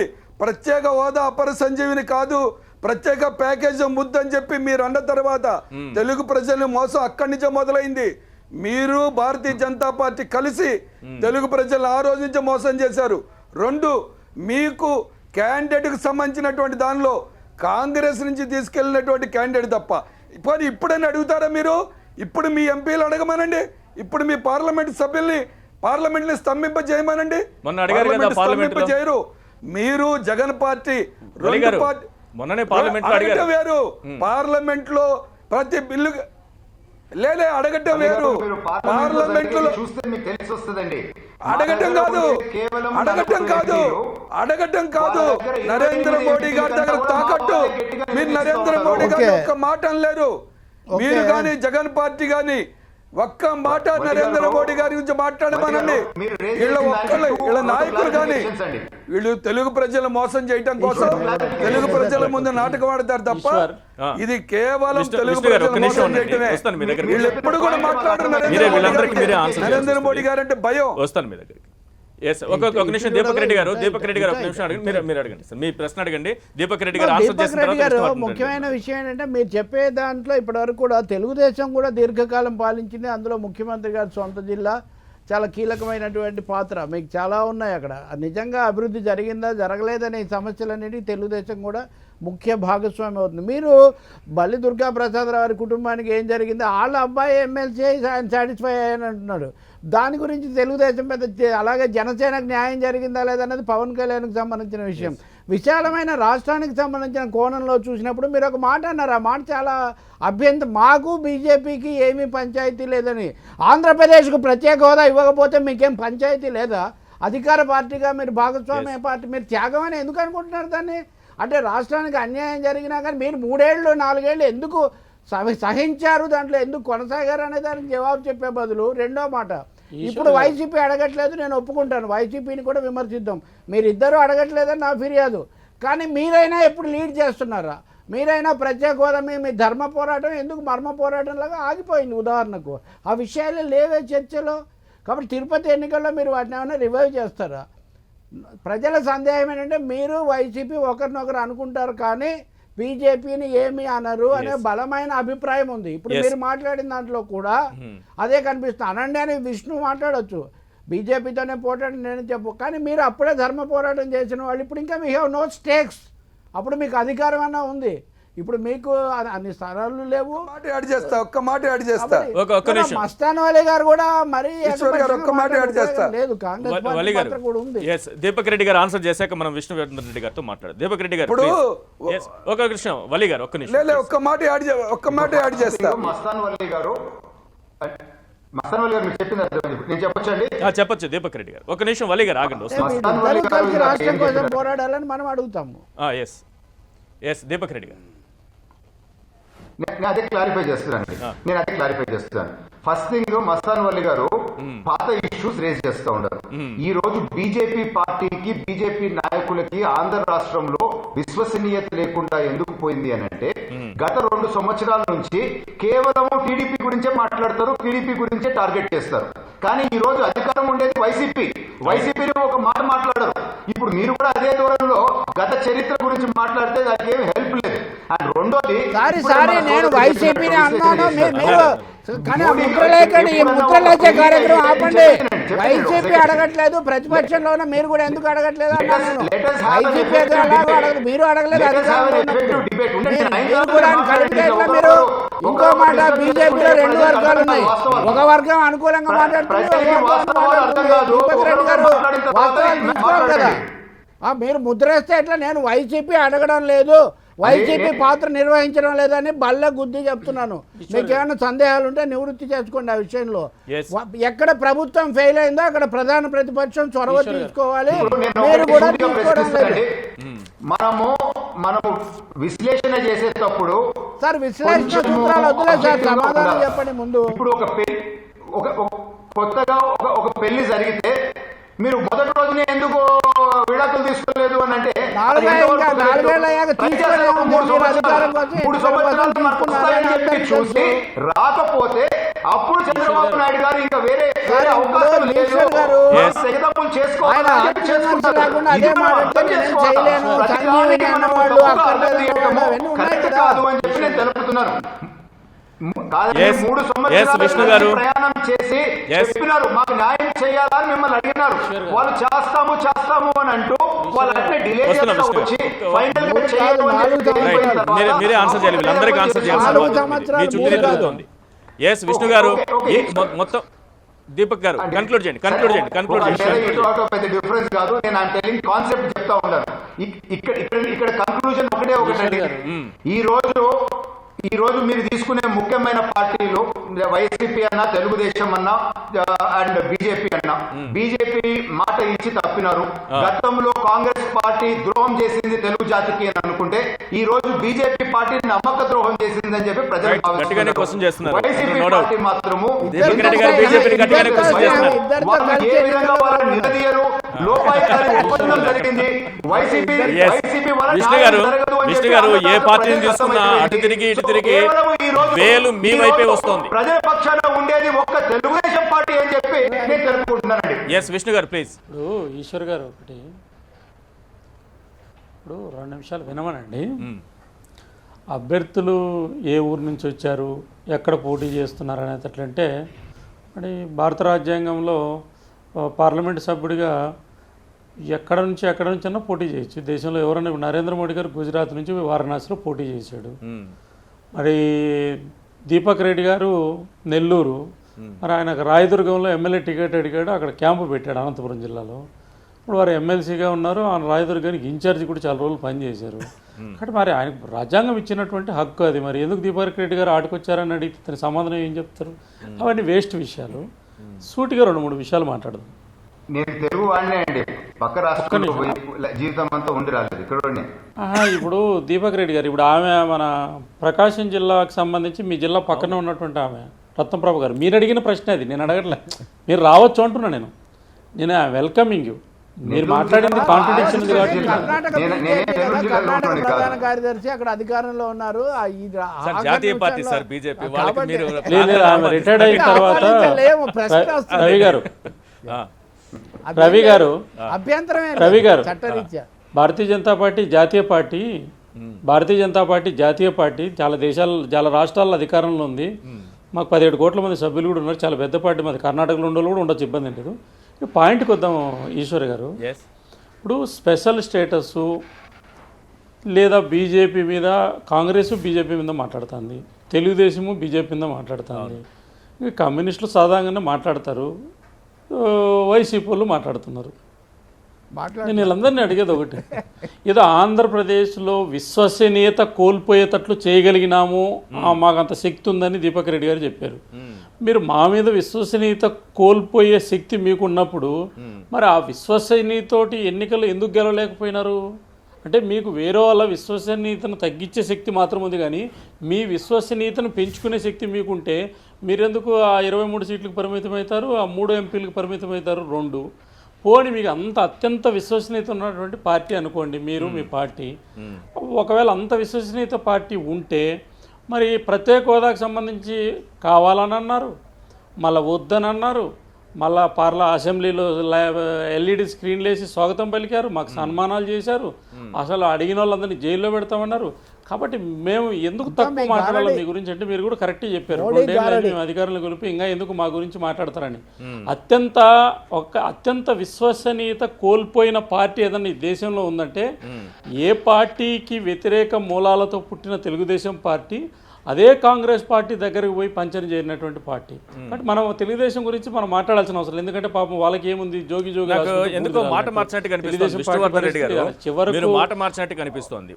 మీరు 2019 ఎన్నికల్లో ఓటమి తర్వాత మీ పార్టీ విశ్లేషణ ఏంటంటే, మీ పార్టీ విశ్లేషణ మీరు కూడా ఉంటారు, హోదా ఇవ్వలేదు, అమరావతికి నిధులు ఇవ్వలేదు, విభజన చట్టాన్ని అమలు చేయలేదని టీడీపీ మీ మీద చేసినటువంటి ప్రచారం అని మీరు ఒప్పుకున్నారు. రాష్ట్ర ప్రజలను నమ్మించగలిగారని ఒప్పుకున్నారు. మీరు మీ విశ్వసనీయతని టీడీపీ తగ్గించగలిగింది, మీరే ఒప్పుకున్నారు ఆ విషయాన్ని. వారి విశ్వసనీయత పెంచుకోలేకపోవచ్చు. ఈశ్వర్ గారు ఒక నిమిషం. బాబు ఈశ్వర్ గారు ముందు ఒక నుంచి నిమిషం. చెప్తున్న వాళ్ళని కూడా కలుపుకోండి. ఈశ్వర్ గారు ఒక్క వాళ్ళు నిమిషం. వాళ్ళు చివరిలో ఆ, వచ్చారు. టీడీపీ బీజేపీ గురించి చివరిలో కదా. వచ్చింది. రవి గారు. విష్ణు గారు ప్లీజ్. సార్ రవి గారు ఒక నిమిషం. రవి సార్ చెప్పండి ఇప్పుడు మాకు మొన్న ఎలక్షన్స్లో నియర్లీ 1% ఓట్లు వచ్చాయండి. ఇప్పుడు మన మున్సిపల్ ఎలక్షన్స్లో మేము 20% పోటీ చేస్తే బీజేపీకి జనసేనకు 7% ఓట్లు వచ్చాయి. మాకు 2.8 నియర్లీ 3 వచ్చాయి, జనసేనకు 4% వచ్చాయి. అంటే మాకు 7% 7% వచ్చాయి. మీవి తగ్గాయిలేండి. నేను ఒకటి అడుగుతున్నా, ప్రత్యేక హోదా గురించి మేము అధికారంలోకి వస్తే ఫస్ట్ సంతకం పెడతామని కాంగ్రెస్ పార్టీ చెప్పింది. అవును. ఇప్పుడు మరి కాంగ్రెస్ పార్టీకి రాష్ట్రంలో ప్రజలు ఎందుకు నమ్మలేదు? ప్రత్యేక హోదాకు సంబంధించిన విషయంలో వీళ్ళు చెప్పేదాంట్లో చిత్తశుద్ధి ఉండి లేదా ఈ దేశంలో ప్రత్యేక హోదా ఉంటే. నెంబర్ 2, తెలుగుదేశం పార్టీ కూడా చెప్పింది మేము ప్రత్యేక హోదా కోసమే మేము బయటకు వచ్చేసాము బీజేపీ తోటని. మరి ఆ పార్టీకి ఓట్లు వేయలేదు.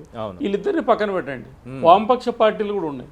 మరి వామపక్ష పార్టీలు కూడా మాకంటే వీళ్ళిద్దరికంటే కూడా ఎక్కువ మాట్లాడాయి. మరి ఆ పార్టీకి ఓట్లు వేయలేదు. కాబట్టి ఒకటి ఈశ్వర్ గారు ఏంటంటే, తిరుపతి ఉప ఎన్నికల్లో తెలుగుదేశము, వైఎస్ఆర్, కాంగ్రెసు లేదా కమ్యూనిస్టులు బీజేపీ మీద మీరు మాట్లాడడం వల్ల మీ అంతకు మీరు తీసుకున్నటువంటి గోతులో మీరు పడ్డమే తప్ప మీ చేతనైతే మేము వైఎస్ఆర్సీపీ మీద పోటీ చేస్తున్నాం తిరుపతి ఉప ఎన్నికల్లో. మా ప్రధానమైనటువంటి రాజకీయ ప్రత్యర్థి ఈ ఎన్నికల్లో ఈ రాష్ట్రంలో టీడీపీ కాదా విష్ణు గారు? ఇక్కడ ఒక మాట ఉంది ఈశ్వర్. వైసీపీ మీద పోటీ చేస్తాం. టీడీపీ కాదా? ఈశ్వర్ ఒక్క నిమిషం. ఒక్క మాట విష్ణు గారు, మీకు అర్థం రాలేదు. మీరు గతసారి ప్రజలు ఇచ్చిన తీర్పునే మీరు తప్పుగా చెప్తున్నారు. దీపక్ రెడ్డి గారు ఒక్క నిమిషం.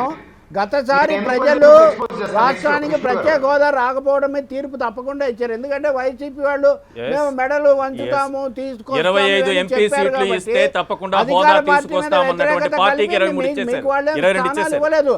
ఇంకోటి కాంగ్రెస్ పార్టీ యొక్క మరో రూపంలాగా కొనసాగింపులాగా వైసీపీ ప్రజల ముందు ఉందనేది కూడా ఒక వాస్తవం. మస్తాన్ వలీ లాంటి వాళ్ళు అవస్థ పడుతున్నప్పటికీ. కాబట్టి ఇక్కడ రాజకీయంగా బీజేపీకి వ్యతిరేకమైన తీర్పు గత ఎన్నికల్లో వచ్చింది, మొన్న ఎన్నికల్లో కూడా వచ్చింది. మీరు కాదంటే అది ఎట్లా దాన్ని మీరు మిగతా వాళ్ళ కంటే వైసీపీకి పోయింది అది. ఈశ్వర్ గారు జాతీయ స్థాయిలో వైఎస్ఆర్ కాంగ్రెస్ పార్టీ జాతీయ స్థాయిలో వైఎస్ఆర్ కాంగ్రెస్ పార్టీ జాతీయ స్థాయిలో వైఎస్ఆర్ కాంగ్రెస్ పార్టీ ఏ పార్టీతో పొత్తు పెట్టుకోలేదు. వాళ్ళు ఆంధ్రప్రదేశ్లో ఉన్న పార్టీ 25 పార్లమెంట్లో వాళ్ళ పరిధి ఇక్కడ పోటీ చేసింది. అవును. చంద్రబాబు నాయుడు గారు బెంగాలు, తర్వాత ఉత్తరప్రదేశ్, కర్ణాటక, ఒరిస్సా, ఈ దేశంలో మాకు ఒక జాతీయ పార్టీగా కాంగ్రెస్ పార్టీ మాకు ఒక జాతీయ పార్టీకి ప్రతిపక్ష పార్టీ. ఆ పార్టీతో కలిశారు. కాంగ్రెసు, చంద్రబాబు నాయుడు గారు, మన్మోహన్ సింగ్ గారు, రాహుల్ గాంధీ గారు, ఈ స్థాయి నేతలందరూ కూడా, మమతా బెనర్జీ గారు ప్రత్యేక హోదా మొదటి సంతకం పెడతామనింది కాంగ్రెస్ పార్టీ అధికారంలోకి వస్తానట్లే. నేను ఒకటి చెప్తున్నా, మరి ఒకవేళ అధికారంలోకి వచ్చినా కూడా మెడలు ఉంచుతాము, కాళ్ళు ఉంచుతాం అని చెప్పిన వైసీపీ కంటే దేశంలో మేము అధికారంలోకి వచ్చేస్తే ఇస్తామని చెప్పినటువంటి పార్టీలు కదా అవి. కాంగ్రెస్తో కలిశాడు కదా చంద్రబాబు నాయుడు గారు, లేకపోతే చంద్రబాబు నాయుడు కాంగ్రెస్తో కలిశారు కదా. ఇంకా కమ్యూనిస్టులు కూడా అవసరమైతే మద్దతు ఇచ్చినారు కదా. ఒకవేళ పొరపాటున బీజేపీ 282 నుంచి 303 సీట్లు గెలిచింది, మిత్రపక్షాలు కలిస్తే 350 గెలిచింది కాబట్టి సరిపోయింది. ప్రతిపక్ష హోదా కూడా రెండోసారి రాలేదు కాంగ్రెస్ పార్టీ. కాబట్టి ఇక్కడ మన ఈశ్వర్ గారు బీజేపీ మీద దుమ్మెత్తి పోసేదానికి మీకు పనికి వస్తుంది తప్ప మీకు కానీ లేదా ఈ రాష్ట్ర ప్రజలకు కానీ మీరు మేలు చేసి విమర్శలు చేయడం లేదు. నేను ఒకటి అడుగుతున్నా, బీజేపీ తిరుపతి ఉప ఎన్నికల్లో మేము చేసినటువంటి అభివృద్ధి, చేయబోయే అభివృద్ధిని ప్రజల ముందర పెట్టాము. మీరు రాజకీయ విమర్శలతోటి ఎన్నికల్లోకి రావాలని, మీరు ఏదో ఎన్నికల్లో పోటీ చేయాలని ప్రయత్నం చేస్తున్నారు. లేదా ఇంకొకటి అడుగుతున్నా, కాంగ్రెస్ పార్టీ దేశ స్థాయిలో మీరు పొత్తు పెట్టుకున్నటువంటి తెలుగుదేశం పార్టీ అందరూ కలిపి అంతా మాట్లాడినటువంటి వాళ్ళు, మరి ఈ ఉప ఎన్నికల్లో మళ్ళీ కాంగ్రెస్ పార్టీ పోటీ చేస్తుంది, తెలుగుదేశం పార్టీ పోటీ చేస్తుంది, సిపిఎం పార్టీ పోటీ చేస్తుంది. మరి మీ అందరూ అజెండా ఒకటైనప్పుడు కనీసం మీరు అందరూ కలిసి ఒక అంశాన్ని తీసుకొని మీరు ఎన్నికలు ఎందుకు పోటీ చేయలేదు? ఇప్పుడు కూడా టైం ఉంది కదా విత్డ్రాల్ చేసే దాని వరకు. కాబట్టి ఒకటి ఏంటంటే బీజేపీని తిట్టడం వల్ల మీకు ఉపయోగం లేదు. ఒకటైతే వాస్తవం, తిరుపతిలో మేము బీజేపీ గెలిచిన సీట్లు, తిరుపతిలో 2014 ఎన్నికల్లో మా మీదనే వైసీపీ గెలిచినటువంటి స్థానం, తిరుపతిలో మా పార్టీ ఎంపీ వెంకటస్వామి గారు కూడా గెలిచారు. బీజేపీ ఈ ఎన్నికల్లో రత్నప్రభ గారు ఎప్పుడు గెలుస్తారు సార్? ఇండివిజువల్ ఇస్తేనే ఆ రోజు తిరుపతి అభివృద్ధి బీజేపీ చెందుతుంది. తెలుగుదేశానికి ఓటేస్తే 3 సీట్లు ఉన్నాయి, అయితే ఇంకో 4వ సీట్ అవుతుంది. వైసీపీకి ఆల్రెడీ 22 ఉన్నాయి, 1 సీటు ఉంటుంది. వీళ్ళిద్దరు పోయి ఎవరిని అడగాల నిధులు? ఢిల్లీలో ఉన్నటువంటి నరేంద్ర మోడీ గారిని బీజేపీ ప్రభుత్వాన్ని అడగాల. కాబట్టి ఇప్పుడు బీజేపీకి ఒకటి నేరుగా సార్, ఓటేస్తే బీజేపీకి ఓటేస్తే సరిపోతుంది కదా. ఇంకోటి ఏంటంటే తెలుగుదేశం పార్టీ సూటిగా ఒకటే విష్ణువర్ధన్ రెడ్డి గారిని సూటిగా ఒకటే అడుగుతున్నాను. గతంలో మీరు ఇండివిజువల్ గా ఏకంగా ఎప్పుడైనా గెలిచారా ఆంధ్ర రాష్ట్రంలో? కాబట్టి ఆ రోజు తిరుపతి ఎలక్షన్స్ వైసీపీ బీజేపీ మధ్య పోటీ జరుగుతుంది. గెలవబోతున్నారు. ప్రజలు డిసైడ్ అయ్యారు. ఈ రోజు విపక్షంలో ఉన్నటువంటి తెలుగుదేశం పార్టీ ప్రజా విశ్వాసం ప్రజా సమస్యల ఎన్నికల్లో అభివృద్ధికి పుణ్యక్షేత్రంలో బీజేపీ అభివృద్ధికి వైసీపీకి సంబంధించినటువంటి అభివృద్ధి చేయలేని పార్టీ మధ్య ఎన్నికల్లో పోటీ ఉండబోతుంది. మీరు మీ ప్రశ్న ఏంటి? తెలుగుదేశం పార్టీతో మంత్రులుగా ఉండి నాది 2 ప్రశ్నలు సార్. విష్ణువర్ధన్ రెడ్డి గారు తిరుపతిలో మేము గెలిచామన్నారు. తెలుగుదేశం పార్టీతో పొత్తుతో పెట్టుకొని ఆ రోజు కాంగ్రెస్ కు వ్యతిరేకంగా గెలిచినటువంటి పరిస్థితి. 2, నరేంద్ర మోడీ గారు పవిత్ర పుణ్యక్షేత్రంలో వచ్చి దీని 10 సంవత్సరాలు నేను ప్రత్యేక హోదా ఇస్తానన్నారు. ఇస్తానన్న తర్వాత ఓడిపోయారు. దాన్ని ఏ విధంగా చూడాలా? దానికి క్షమాపణ చెప్పండి. 2, విష్ణువర్ధన్ రెడ్డి గారు విశాఖ ఉక్కు ప్రైవేటీకరణ చేయట్లేదు, అమ్మట్లేదు అనేటటువంటి మాట అన్నారా లేదా చెప్పనండి. ఇదే టీవీలో నా దగ్గర క్లిప్పింగ్ ఉంది.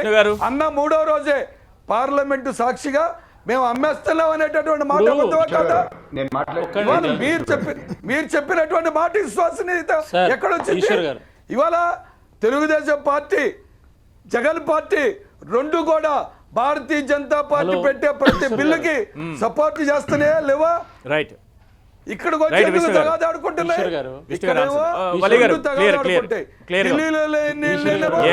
భారతీయ జనతా పార్టీకి మద్దతు పలుకుతారు. విశ్వసనీయత అవుతే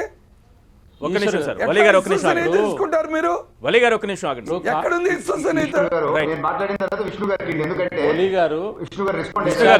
విష్ణు గారు వలి గారు అడిగిన పాయింట్లకే ఆన్సర్ చేయండి. నెక్స్ట్ దీపక్ రెడ్డి గారు ఇప్పుడు అడగబోతున్నారు, అవి కూడా నోట్ చేసుకోండి. రెండింటికి ఆన్సర్ చేస్తూ దీపక్ రెడ్డి గారు ప్లీజ్. అండ్ నా రిక్వెస్ట్ ఏంటంటే విష్ణు గారు తట్టుకోలేరేమో నేను మాట్లాడేది ఇప్పుడు, అందుకని మధ్యలో ఇంటరప్ట్ చేయొద్దు, అయిపోయిన తర్వాత మీరు మాట్లాడండి అని చెప్పి ఒక రిక్వెస్ట్ చేస్తున్నాను. అందుకంటే వాళ్ళని ఇప్పుడు ఎక్స్పోజ్ చేస్తారు, ఎందుకంటే ఇంకా టైం అయింది. వీళ్ళతో మంచిగా ఉండడం కరెక్ట్ కాదు, వీళ్ళ ట్రూ జాతకం బయట పెట్టాలని చెప్పి నేను డిసైడ్ అవుతున్నాను. ఇప్పుడు మంత్రి వెల్లంపల్లి ఏమన్నాడండి మొన్న, చెట్టు పేరు చెప్పి ఇక్కడ బీజేపీ వాళ్ళు కాయలు అమ్ముకుంటారు, ఇక్కడ బీజేపీ పార్టీ అనేదే లేదు అని అన్నాడు. దాంతో స్టార్ట్ చేస్తాను. 2019లో నోటాకు వచ్చిన ఓట్లు కూడా ఈ బీజేపీకి రాలేదు. నిన్నగాక మొన్న జరిగిన మున్సిపల్ ఎలక్షన్స్ లో 0.0403% అంటే 1% 1/3 వచ్చినాయి వాళ్ళకి స్థానాలు. వీళ్ళది జనసేన 2 కలుపుకుంటే కూడా దానికి 10 రెట్లు మాకు వచ్చినాయి. కానీ వీళ్ళు ఇప్పటికీ మమ్మల్ని టార్గెట్ చేస్తూ ఉంటారు. అంటే ఒక 1 అవర్ డిబేట్ లో వాళ్ళకి వచ్చిన సీట్లకి వాళ్ళకి ఇవ్వాల్సిన టైం ఎంత తెలుసా అండి? 10 సెకండ్లు. అది బీజేపీ స్థాయి ఆంధ్ర రాష్ట్రంలో. సో ఇది మీరు మంచితనంతో మోడీ గారిని చూసి వాళ్ళకి ఎక్కువ టైం ఇస్తా ఉంటే వాళ్ళు మరీ విచ్చలవిడిగా వాళ్ళ వాస్తవాలు తెలియకుండా వేరే వాళ్ళని తప్పు చేసి మాట్లాడుతూ ఉంటారు. అది కరెక్ట్ కాదు. అసెంబ్లీలో పార్టీల బలాబలాలను బట్టి వారికి అవకాశం ఇచ్చినట్ట చర్చలో. 1 మినిట్ మీ జాతకం అంతా చెప్తాను. 1 మినిట్ ఉండండి. బండి సంజయ్ ఒక్క మాట ఆంధ్రప్రదేశ్ మీద మాట్లాడితే ఎందుకు అంత హిట్ అయినాడు అని అంటే విశ్వసనీయత. అక్కడ నాయకత్వం గట్టిగా ఫైట్ చేస్తున్నారు, విశ్వసనీయత ఉంది. కానీ ఆంధ్ర రాష్ట్రంలో ఉండే బీజేపీ నాయకులకి ఆ విశ్వసనీయత లేదు, వాళ్ళ మీద నమ్మకం లేదు అని చెప్పి మనం తెలుసుకుంటున్నాం.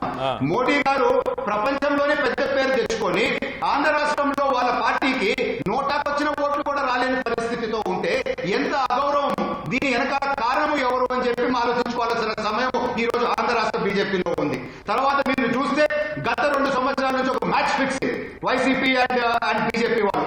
2 సంవత్సరాల నుంచి మీరు ఏ డిబేట్ అన్నా తీసుకోండి, ఎంతసేపు టీడీపీ పైన మా మీద పడి ఏడుస్తూ ఉంటారు. అయ్యా మీరు అపోజిషన్ లోకి రావాలన్నా, మీరు అధికారంలోకి రావాలన్నా మీరు రూలింగ్ పార్టీని ప్రశ్నిస్తారా లేకపోతే మమ్మల్ని ప్రశ్నిస్తారా? సో ఈ రూపాయి గారి ఒప్పందం ఏందో మనకి ఇక్కడ అర్థమవుతా ఉంది, వీరి చీకటి ఒప్పందం ఏందో మనకు అర్థమవుతా ఉంది. పార్లమెంట్ లో జరిగిన ప్రతి బిల్లులో వైసీపీ పార్టీ బీజేపీకి సపోర్ట్ చేసింది. ఎందుకు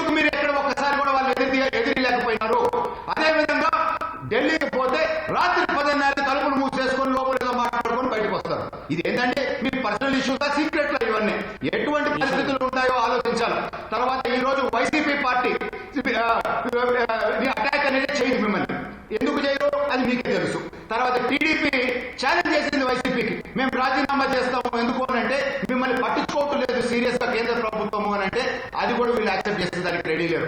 ఒక చీకటి ఒప్పందం ఈ రెండు పార్టీల మధ్య జరుగుతూ ఉంది టీడీపీని టార్గెట్ చేసేదానికి అని చెప్పి నేను తెలుపుకుంటున్నాను. పక్క రాష్ట్రంలో ఉండే కేటీఆర్ కి అర్థమైంది ఏమని అని అంటే ఈ వైజాగ్ స్టీల్ ప్లాంట్ ఎట్లా అయిపోద్ది ప్రైవేటైజేషన్, మేమందరం మీకు సపోర్ట్ చేస్తాము అని అంటే అది కనీసం ఆ హెల్ప్ తీసుకొని 50 మంది ఎంపీలు ఈరోజు ప్రధానమంత్రి గారి దగ్గర కూడా తీసుకోపోలేని పరిస్థితి వైసీపీ ఉంది. సో ఈ రెండు పార్టీలు కలిసి ఆంధ్ర రాష్ట్రాన్ని అమ్మబోతున్నారు అని చెప్పి నేను చెప్తా ఉన్నాను. తట్టుకోగలిగారా విష్ణువర్ధన్ రెడ్డి గారు? తట్టుకోగలిగారా విష్ణువర్ధన్ రెడ్డి గారు? అయితే దీనికి ఒక్కటి జోడిస్తా, చిన్న ముక్క. తెలుగుదేశంతో ఒప్పందానికి రాలేదు కాబట్టి ఇదంతా అంటున్నారని కూడా ఒక ఆరోపణ జరుగుతుంటుంది విష్ణు గారు. మరి దానికి కూడా ఏం చెప్తారు విష్ణు గారు? ప్లీజ్. అందరినీ ఆడిస్తున్నారా అని. ఇప్పుడు డిబేట్ స్టార్ట్ అయ్యి 3 గంటల 8 నిమిషాలు అవుతుంది. అవును, మా దీపక్ అన్న చెప్పినట్లే దాన్నే మనం పరిగణలో తీసుకుందాం. ఇప్పుడు ఆంధ్రప్రదేశ్లో బీజేపీ ఒక జాతీయ పార్టీ. జాతీయ పార్టీకి 303 సీట్లు ఉన్నాయి పార్లమెంట్లో, రాజ్యసభలో 100 ఉన్నాయి. తెలుగుదేశం పార్టీ ఒక ప్రాంతీయ పార్టీ, 3 సీట్లు ఉన్నాయి. 300 సీట్లున్న ఎంపీ సీట్లకు ఎన్ని నిమిషాలు టైం ఇస్తావు ఈశ్వర్ గారు? 3 సీట్లు ఉన్నటువంటి తెలుగుదేశానికి ఎంత? దేశంలో 28 రాష్ట్రాల్లో కేంద్రపాలిత ప్రాంతాల్లో ఉన్న పార్టీకి ఎంత టైం ఇస్తావు? ఒక్క నిమిషం ఈశ్వర్ గారు, ఇప్పుడు 28 రాష్ట్రాల్లో ఉండి 20 రాష్ట్రాల్లో అధికారంలో ఉన్న పార్టీకి ఎంత టైం ఇస్తావు? తెలంగాణలో జెండా బీకేసిన పార్టీకి, కర్ణాటకలో లేని పార్టీకి, తమిళనాడులో ఉనికి లేని పార్టీకి, ఒరిస్సాలో కనపడిన పార్టీకి ఎంత టైం ఇస్తావు డిసైడ్ చేసుకో. నేను ఇంకా అసలు పాయింట్కి వద్దాం. Bharatiya Janata party, Telugu Desam, Congress, CPI, CPM ఇవి ఆంధ్రప్రదేశ్లో ఉన్న విపక్ష పార్టీలు. వైఎస్ఆర్ కాంగ్రెస్ పార్టీ అధికార పార్టీ. మరి దీపక్ రెడ్డి గారు మమ్మల్ని ఏం అలిగేషన్ చేస్తున్నాడు? 2 ఏళ్ళ నుంచి మేము చూస్తున్నాము, ఏ డిబేట్ చూసినా కూడా మా మీదనే మాట్లాడతారు, ఏ డిబేట్ చూసినా కూడా టీడీపీని విమర్శిస్తారు, అధికార పార్టీని విమర్శించారు అనేటువంటిది వారు ఒక విషయం చెప్పారు. అవును, నేను ఒక 2-3 విషయాలు మాట్లాడతా. ఆంధ్రప్రదేశ్లో ఇసుకను ప్రైవేటైజేషన్ చేశారు. మీరేమో పేపర్లో స్టేట్మెంట్ ఇచ్చి ఏదో మీ చేతిలో ఉన్న కొన్ని పత్రికల్లో తాటాక అక్షరాలతో రాసుకున్నారు. క్షేత్రస్థాయిలో ఇసుక టెండర్లు రద్దు చేయాలని చెప్పి రోడ్డు మీదకి వచ్చి ఉద్యమం చేసింది ఎవరు? బీజేపీ. ఈ రాష్ట్రంలో రహదారుల నిర్మాణానికి సంబంధించిన విషయంలో కనీస సౌకర్యాలు లేవని రోడ్డు మీదకి వచ్చి ధర్నా చేసింది ఎవరు? ఆందోళన చేసింది ఎవరు? బీజేపీ. లేదా ఇళ్ల పట్టాలకు సంబంధించినటువంటి యొక్క భూములకు సంబంధించిన విషయంలో 10 లక్షలు కొనుగోని 30-40 లక్షలు కొన్ని చోట్ల అమ్మారు, ప్రభుత్వానికి నష్టం జరిగింది ఇళ్ల పట్టాల విషయంలోని ఆందోళన చేసింది ఎవరు? బీజేపీ. ఇండ్లు అర్బన్ హౌసింగ్లో ఇవ్వాలని చెప్పి రోడ్డు మీదకి వచ్చి ఆందోళన చేసింది ఎవరు? బీజేపీ. అంటే నేను ఇంకా ఈ ఎగ్జాంపుల్స్ ఇప్పుడు ఒక 4 చెప్పిన. ఇక్కడ ఈశ్వర్ గారు, తెలుగుదేశం పార్టీ సరిగ్గా మార్చి 23వ తేదీన లాక్డౌన్ ప్రారంభమైతే ఇప్పుడు మనం మార్చి 28కి వచ్చినాము. సంవత్సరం నుంచి వాళ్ళు కానీ వాళ్ళ పార్టీ కానీ ప్రజాక్షేత్రం లేరు. పేపర్లో టీవీల్లో మమ్మల్ని తిట్టడము లేకపోతే ఎవరిని తిట్టడము తప్ప. కాబట్టి మేమేంది ఆంధ్రప్రదేశ్లో ప్రతిపక్ష పార్టీకి సంబంధించిన విషయంలో మీకు లౌక్యం లేదు. ఎందుకు మీకు లౌక్యం లేదంటే ఇప్పుడు ఈ డిబేట్ జరుగుతుంది. మమ్మల్ని మీరు తిట్టాల్సింది ఎవరిని? వైఫల్యాలు చెప్పాల్సింది ఎవరిని? ఎవరిని తిడితే మీకు 10 ఓట్లు వస్తాయి? మీరు ఏం తిట్టారు ఇప్పటిదాకా? మీరేం విశ్లేషకుడు కాదు. మా రవి సార్ అంటే విశ్లేషకుడు. ఏ పార్టీ తప్పున్నా ఏ పార్టీ ఒప్పున్నా అందరూ మాట్లాడచ్చు. ఇక్కడ మస్తాన్ అలీ గారు కానీ నేను కానీ మీరు కానీ మాట్లాడాల్సింది ఎవరి మీద? మస్తాన్ అలీ గారు బీజేపీ గురించే మాట్లాడాడు. మీరు మాట్లాడిన మొత్తం అర్ధగంట డిబేట్లో మొత్తం బీజేపీ గురించే మాట్లాడారు. లేదా బీజేపీ విశ్వసనీయత తగ్గించాము, లేదా తిరుపతి ఎలక్షన్స్లో ఓడిస్తాము, లేకపోతే ప్రత్యేక హోదా అంటాము. మీరు లౌక్యం లేకోకుండా, మీ దగ్గర స్ట్రాటజీ లేకోకుండా పోయారు. మీ దగ్గర స్ట్రాటజీ ఉన్న నాళ్ళు మాతో కలిసిన నాళ్ళు గెలిచారు. 99లో మీ బాబు గారు మాతో గెలిచారు, అధికారంలోకి వచ్చారు. మళ్ళీ 2009లో కలవలేదు, అధికారం పోయింది. 2014లో గెలిచాడు, అధికారంలోకి వచ్చారు. 2019లో కలవలేదు, అధికారం పోయింది. కాబట్టి ఒక లౌక్యం లేనటువంటి ఒక రాజకీయ పార్టీగా మీరు మాకు అనుమానం వస్తుంది. ఈ ఎలక్షన్స్ లో మాకు అనుమానం వస్తుంది. తెలుగుదేశం పార్టీ వైసీపీతో కుమ్మక్కైంది కాబట్టే అక్కడ చంద్రబాబు నాయుడు గారు కొడుకు జరుగుతుంటే. కాబట్టి బీజేపీ మాకు ప్రధానమైనటువంటి రాజకీయ ప్రత్యర్థి తెలుగుదేశం కాదు. తెలుగుదేశం పాపం ముగిసిన అధ్యాయం. మేము వాళ్ళ గురించి ఏం మాట్లాడతాం? రైట్. మాకు వైఎస్ఆర్ కాంగ్రెస్ పార్టీ మాకు ప్రధానమైనటువంటి రాజకీయ మరీ విపరీతంగా సంబంధించిన విషయంలో విష్ణు గారు మరీ లేదా దేవాలయం మీద దాడి జరిగితే మేము ప్రజాక్షేత్రంలో మేము కొట్లాడాము. అంతర్వేదిలో రథం తగలబెడితే మేము పోయి కొట్లాడాము. నెల్లూరు జిల్లాలో పిట్రగుంటలో వెంకటేశ్వర స్వామి రథం తగలబెడితే మేము పోయాము. కాబట్టి రామతీర్థంలో రాముడికి సంబంధించిన విగ్రహం పగలగొడితే మేము పోయి ఆందోళన చేశాము. రామతీర్థం నుంచి కపిలి తీర్థం వరకు మేము యాత్ర చేస్తామని చెప్పాము. మేము వైఎస్ఆర్ కాంగ్రెస్ పార్టీకి సంబంధించినటువంటి ప్రభుత్వం మీద మీరు మాట్లాడిన అజెండా మేము మాట్లాడాలంటే ఎక్కడ మాట్లాడతాం? ఎక్కడ సాధ్యమవుతుంది? కాబట్టి మేము తెలుగుదేశం పార్టీ అనేటువంటిది ఈ రాష్ట్రంలో ఒక ముగిసినటువంటి రాజకీయ పార్టీ. తెలంగాణలో మేము ఒకటే అనుకుంటున్నాం, ఆంధ్రప్రదేశ్ లో వైఎస్ఆర్ కాంగ్రెస్ పార్టీ మనతో పాటు జాయిన్ అయ్యారు విష్ణు గారు. ఒక నిమిషం ఆగాలి. మనతో Thopudurthi Prakash Reddy garu YSRCP MLA join అయ్యారు. అన్యాయం చేశారు, మేము ప్రజల్లో పెడుతున్నాం. Right right. Thopudurthi Prakash Reddy garu YSRCP MLA మనతో పాటు జాయిన్ అయ్యారు. వారితో మాట్లాడే ముందు మీ అనుమానాలు ఎవరితో కుమ్మక్కయ్యారు, ఎక్కడ మ్యాచ్ ఫిక్సింగ్ జరిగింది మాట్లాడదాం. వచ్చిన రచ్చబండ. మనం తిరుపతి పార్లమెంటు ఉప ఎన్నికకు సంబంధించి రచ్చబండ నిర్వహిస్తున్నాం. మనతో పాటు జాయిన్ అయ్యారు తోపుదుర్తి ప్రకాష్ రెడ్డి గారు వైఎస్ఆర్సీపీ ఎమ్మెల్యే. ప్రకాష్ రెడ్డి గారు, తిరుపతి పార్లమెంటు ఉప ఎన్నికలో వైసీపీ ఎజెండా ఏంటి? ఏం చెప్పి ప్రజల్లోకి వెళుతారు? ఏం చెప్పి ఓట్లు అడుగుతారు? ముందుగా దానికి మీరు సమాధానం చెప్పారంటే అసలు మీ పార్టీకి బీజేపీకి మధ్య మ్యాచ్ ఫిక్సింగ్ ఉన్నట్టు కొన్ని ఆరోపణలు వచ్చాయి ఈ డిబేట్లో. సో దానికి తర్వాత ఆన్సర్ చేయొచ్చు. మీరు ఫస్ట్ మీరు ప్రజల్లోకి ఏం చెప్పి ఓట్లు అడుగుతారు? ప్రజల్లోకి ఎలా వెళుతారు? ఎస్. మన ప్రియతమ ముఖ్యమంత్రి జగన్మోహన్ రెడ్డి గారి పేరు మినహా ఈరోజు రాష్ట్రంలో ఏ మూలకు వెళ్ళినా కూడా వేరే పేరు అనేది వినపడే పరిస్థితి లేదు.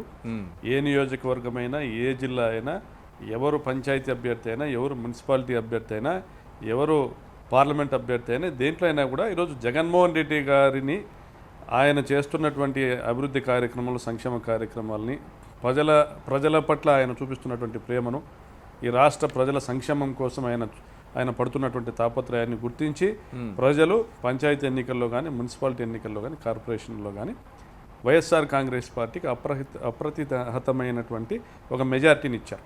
అంటే దాదాపుగా 98% మున్సిపాలిటీల్లోనూ 100% కార్పొరేషన్లోనూ మెజార్టీని ఇవ్వడం జరిగింది. మంచి ఓటింగ్ ఇవ్వడం జరిగింది. దాదాపు తెలుగుదేశం పార్టీ 20 నుంచి 22% వెనుకబడి ఉంది మాకు.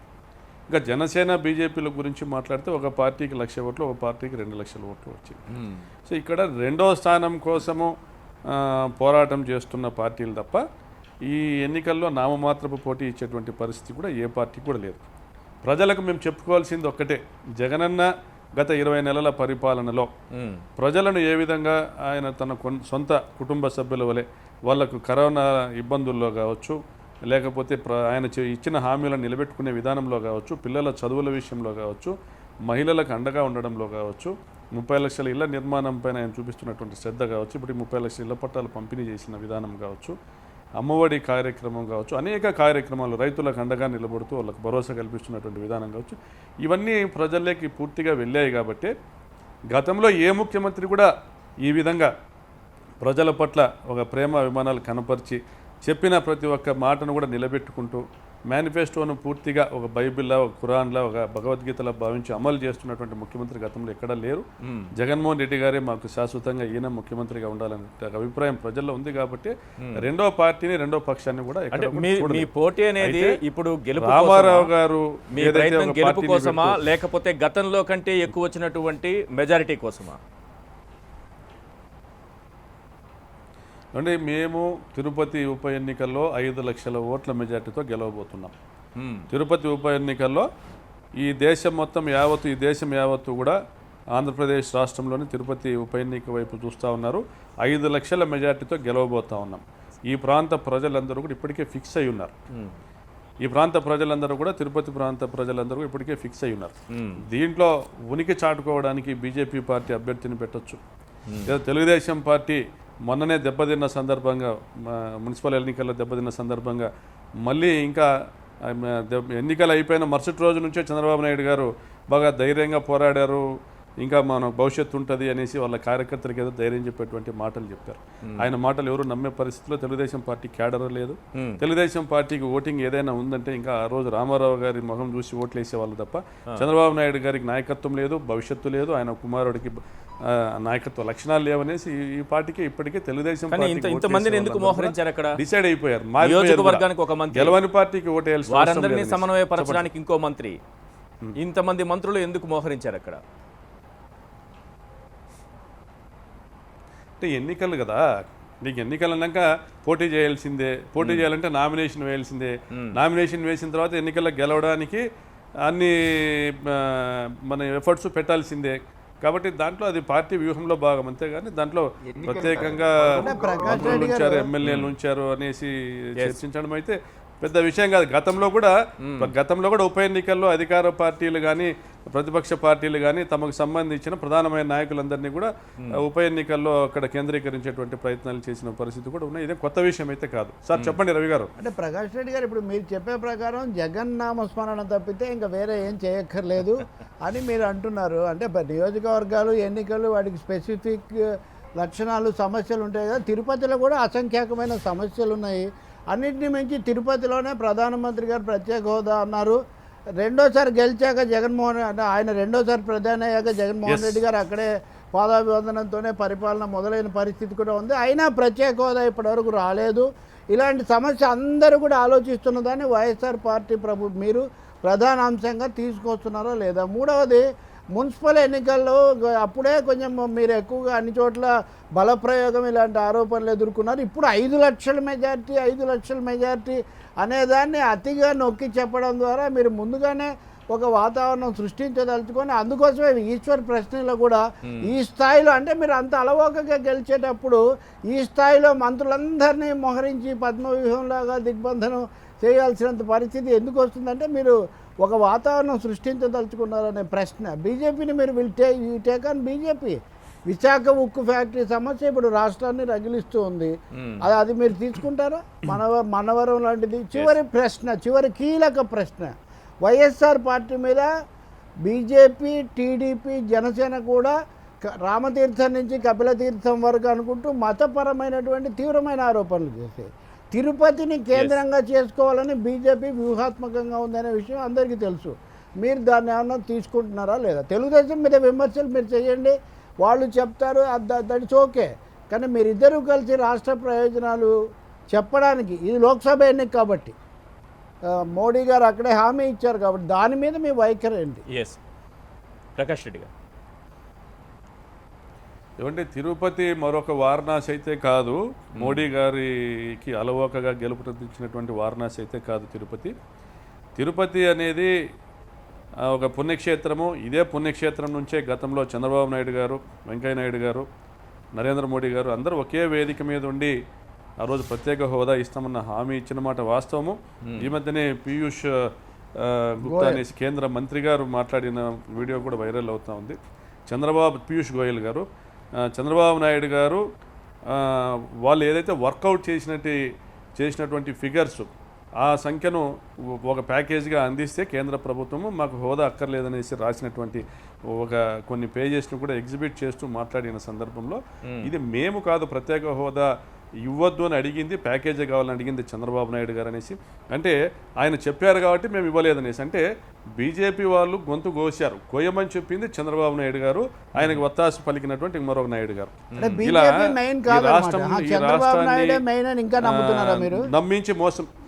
చంద్రబాబు నాయుడే ప్రత్యేక హోదా అంటే ఇది ఆ రోజు ఇద్దరు ఒక తీరు, కనీసం మొదటి గొంతు కోయమని చెప్పింది కోసింది ఇంకొకరు అంటున్నారు.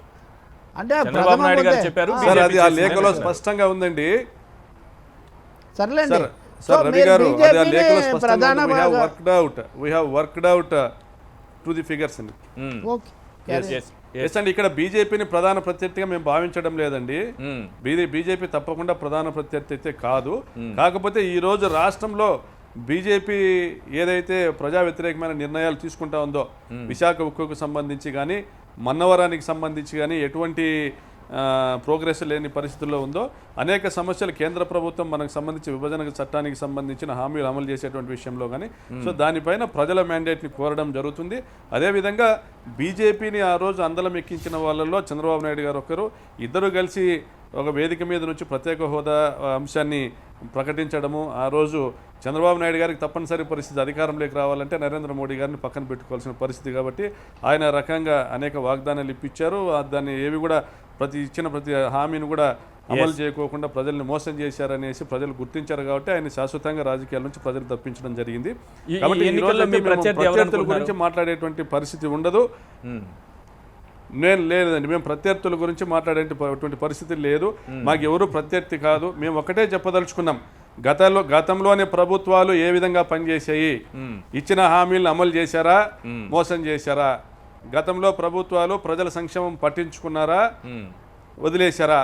మా ప్రభుత్వం చేస్తున్న పద్ధతి ఏంటి? మేము ప్రజలకు మా చిత్తశుద్ధి గమనించండి, ప్రజలకు ప్రతి అడుగడుగున మేము వెన్నంటి ఉండే విధానాన్ని గమనించండి, ముఖ్యమంత్రి గారి చిత్తశుద్ధిని గమనించండి.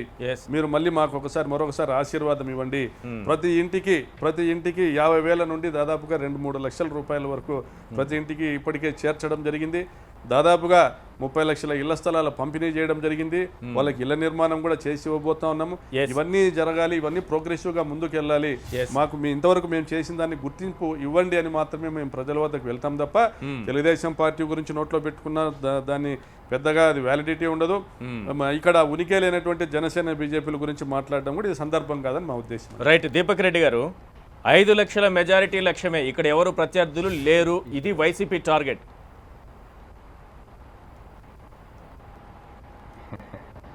మా ప్రకాష్ గారు కొంచెం సాఫ్ట్ గా మాట్లాడతారు, వేరే వాళ్ళ రకంగా కొంచెం గట్టిగా మాట్లాడు. కానీ ఒకటి చాలా తెలివిగా దాటేశారండి మీరు అడిగిన ప్రశ్నకి. ఎందుకు ఈ రోజు అందరూ మంత్రులు ఫీల్డ్ పైన ఉండారు అనే దానికి చాలా తెలివిగా దాటేశారు. ఎందుకు అనంటే నేను ఆ సత్యం మీకు చెప్పాలా. కేంద్ర ప్రభుత్వం నుంచి ఇది అబ్జర్వర్స్ ఉంటారండి, ఇది ఎంపీ ఎలక్షన్స్ కనుక. మొన్న లోకల్ బాడీ ఎలక్షన్స్ లో చేసుకున్నట్టు ఇష్టానుసారం చేసుకునే దానికి కాదు. సో వాళ్ళందరూ కూర్చొని ఒక మీటింగ్ పెట్టుకున్నారు. ఇప్పుడు మన జాతకం బయటపడుతుంది, అది మనం చేసుకున్నాము అందుకని అందరూ గట్టిగా పోయి కూర్చొని మనం నిష్పక్షపాతంగా ఎన్నిక జరిగింది, జగన్మోహన్ రెడ్డి గారి కృతజ్ఞతలు అని చెప్పారు. మీరు తాడిపత్రిలో మీ మామగారు ఏమన్నారు అది చెప్పి మాట్లాడండి. నిష్పక్షపాతంగా ఎన్నికలు జరిగాయనేసి స్వయంగా తెలుగుదేశం పార్టీ మున్సిపల్ చైర్మన్ అభ్యర్థిగా పోటీ చేసిన జేసీ ప్రభాకర్ రెడ్డి గారు తాడిపత్రిలో జగన్మోహన్ రెడ్డి గారు కృతజ్ఞతలు తెలిపారు.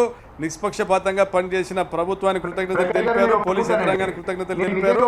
ఇవన్నీ కూడా వాస్తవాలు. ఇవన్నీ కూడా మీరు మీ కుటుంబంలోనే ప్రభుత్వాన్ని పొగుడుతూ ఉంటా వైపు మళ్ళీ మీరు ఒక రకంగా మేము ఎక్కడేదో అక్రమాలు చేశారనేసి మాట్లాడుతున్నారు. మీరు మా క్యాండిడేట్ కిడ్నాప్ చేసుకోపోయి మీరు చైర్మన్ చేసుకున్నారు, ఆ విధంగా ఇక్కడ చేయలేదు అని ఒప్పుకున్నారండి. సో ఇక్కడ కూడా మీరు పోలీసు వాళ్ళని పెట్టి కిడ్నాప్ చేసుకోపోలేదు. ఎక్కడ ఎవరు క్యాండిడేట్లు పెట్టడం కిడ్నాప్ చేయడం ఇది అవసరం కూడా లేదు. పక్కనే ఉండేదంతా ఎత్తుకొని పోయింది, విజువల్స్ తో సహా ఉన్నాయి. ఇంకా అంతకన్నా ఏం కావాలా? మీ స్వయంగా మీ మామగారే ఎలక్షన్ బ్రహ్మాండంగా చేశారు, ఎస్పీ గారు బాగా చేశారు. జగన్మోహన్ రెడ్డి గారు ఆయన అనుకోని ఉంటే నేను చైర్మన్ కాలేను, ఈరోజు ఆయన ఒక నిష్పక్షపాతంగా వ్యవహరించారు కాబట్టి నేను చైర్మన్ కాగలిగాను మీ మామగారు చెప్తా ఉంటే మీరు ఇంకా ఏదో కిడ్నాప్ చేశారని మీరు చెప్తే ఎలాగండి? ఎక్కడైనా కానీ మీరు అనంతపురం జిల్లాలో తీసుకోండి, మేము గొప్ప కుటుంబాలని చెప్పుకుంటున్నటువంటి పోరాటాల కుటుంబాలని చెప్పుకుంటున్నటువంటి పరిటాల శ్రీరామ్ ఇన్ఛార్జ్ ధర్మవరంలో ఒక వార్డు గెలవలేకపోయారు. రాప్తాల్లో 85% సీట్లలో మేము గెలిచాము. రాష్ట్ర వ్యాప్తంగా 85% సీట్లు పంచాయతీల్లో గెలిచాము, 98% మున్సిపాలిటీలో గెలిచాము, 100% కార్పొరేషన్లో గెలిచాము. మరి ఇన్ని లక్షల మంది 60 లక్షల మంది ఓటర్లను ప్రభావితం చేయాలంటే ప్రభుత్వం చేయగలుగుతుందా? మంచి పనులు చేయగలుగుతుందా? లేకపోతే వీళ్ళు 60 లక్షల మందిని కిడ్నాప్ చేసి అధికారంలో ఉండేవారు మొత్తం మీరు మాట్లాడితే ఏంటండి? అపోజిషన్ కూడా కొంచెం అవకాశం ఇవ్వాలి. మీరు తప్పకుండా మాట్లాడండి. మీరు అన్నీ బాగా చేస్తున్నారు కనుకనే మాకు అవకాశం ఇవ్వాలి మిమ్మల్ని విమర్శించేదానికి. మాట్లాడండి. ముఖ్యమంత్రి గారికి కృతజ్ఞత చెప్పినారు అని అన్నారు, అది నేను ఒప్పుకుంటాను. ఎందుకు అని అంటే పక్క దాంతో మీరు ఎట్లా పోలీసు వాళ్ళని పెట్టి మా క్యాండిడేట్ ఎత్తుకుపోయి మీరు చైర్మన్ చేసుకున్నారో అది ఇక్కడ చేయలేదు అని ఒప్పుకున్నారు, ఆ క్రెడిట్ మీకు ఇస్తున్నాం. సో ఇది ఒక్కటి ఇడిచిపెట్టినారు, లేకపోతే 100% 0-0 కూడా కనపడేది. సో అంతవరకు క్రెడిట్ ఇవ్వాలి. ఎందుకు అని అంటే కనీసం ఒక దగ్గర కొంచెం చూపించినారు మీరు. తర్వాత రెండో పాయింట్, ఇప్పుడు రెండో పాయింట్ ప్రకాష్ రెడ్డి, దీపక్ రెడ్డి, ప్రకాష్ రెడ్డి గారు ఇప్పుడే జాయిన్ అయ్యారు. మిగతా వాళ్ళు ఎక్కడ పోవాలి సార్? బీజేపీ పార్టీనే లేదు, బీజేపీ కాంపిటీషన్ లో లేదు, బీజేపీ కేవలం ఒక నోటాతో పోటీ పడుతూ ఉంది, ఆ నోటా కన్నా ఎక్కువ వస్తుంది తక్కువ వస్తుంది మీ వాళ్ళు అంటున్నారు. సో ఇప్పుడు ఆంధ్ర రాష్ట్రంలో మిగులు ఉండేది కేవలం రెండే, ఒకటి మీరు ఒకటి మేము. ఇది సో ఇప్పుడు మీ సంగతి మీరు సైకలాజికల్ గేమ్స్ మొదలు పెట్టేశారు. మాకు 5 లక్షలు వస్తాయి, మాకు 4 లక్షలు వస్తాయి అని చెప్పి ప్రజల్ని సైకలాజికల్ గా మీరు కన్ఫ్యూజ్ చేయాలని చెప్పి చూస్తున్నారు. అంత సీన్ లేదు. మీరు కేంద్ర పార్లమెంట్ లో ప్రతి దానికి మీరే వాళ్ళకి సపోర్ట్ చేశారు, ఏ ఒక్క బిల్లుని వ్యతిరేకించలేదు. అందుకని ప్రజలు మిమ్మల్ని నమ్మరు. 2019 ఎలక్షన్స్ లో మేము మెడకాయలు వంచుతామని చెప్పి జగన్ గారు బాగా చేశారు తాడిపత్రి విషయంలో, ప్రజలకు అర్థమైపోయింది. సో అందుకని మొన్న వచ్చిన రిజల్ట్స్ ఇప్పుడు రావు. ఇప్పుడు మీరు ఈ ఎలక్షన్ లో ప్రజలు డిసైడ్ అయిపోయినారు. ఎందుకంటే 26 మంది, 22 + 6 28 మంది ఇచ్చినా గానీ మీ వల్ల ఏం ప్రయోజనం లేదు. అందుకని ఈ అవకాశం టీడీపీకి ఇస్తే కనీసం దీపక్ రెడ్డి గారు ఇంతకు ముందు నేను ప్రకాష్ రెడ్డి గారిని అడిగింది, మీరు ఒక పార్లమెంట్ ప్రతి సందర్భంలో హోదా విషయం మాట్లాడి ఒక అంశం ఇందాక నుంచి మిస్ అవుతుంది. తిరుపతి ఎన్నిక కాబట్టి వాళ్ళు కూడా అనంతపురం వచ్చి అందరూ కూడా ఉన్నారు. రాయలసీమ సమస్యలు అన్నవి జాతీయ స్థాయితో పాటు రాయలసీమ సమస్యలు, BJP Rayalaseema declaration, Anantapuramu, Kurnool, Chittoor, Kadapa steel plant God's own land కాబట్టి దానికి సమస్యలు ఉన్నాయి. కాబట్టి చాలా ఉన్నాయి. ఏంటి అసలు ఈ రాయలసీమ ప్రకాష్ మాట్లాడే దాంట్లో ఒక లోపం కనిపిస్తుంది. తిరుపతిలో బీజేపీ ప్రత్యర్థిగా లేదు కాబట్టి మేము ఈ సమస్యలు మాట్లాడము, ప్రత్యేక హోదా లాంటి అంశాలు మాట్లాడము అంటే బీజేపీ వచ్చినప్పుడు వాళ్ళ మంత్రులందరూ దిగినప్పుడు నిలదీయాల్సినటువంటి సందర్భం కదా అది. కాబట్టి ప్రధానమంత్రి గారు ఇక్కడే వాదించారు, ఎందుకు అమలు జరపడం లేదని ప్రశ్నించాలి కదా. కాబట్టి మేము బీజేపీతో తెలుగుదేశాన్ని 100 అనుకోవచ్చు, మన తర్వాత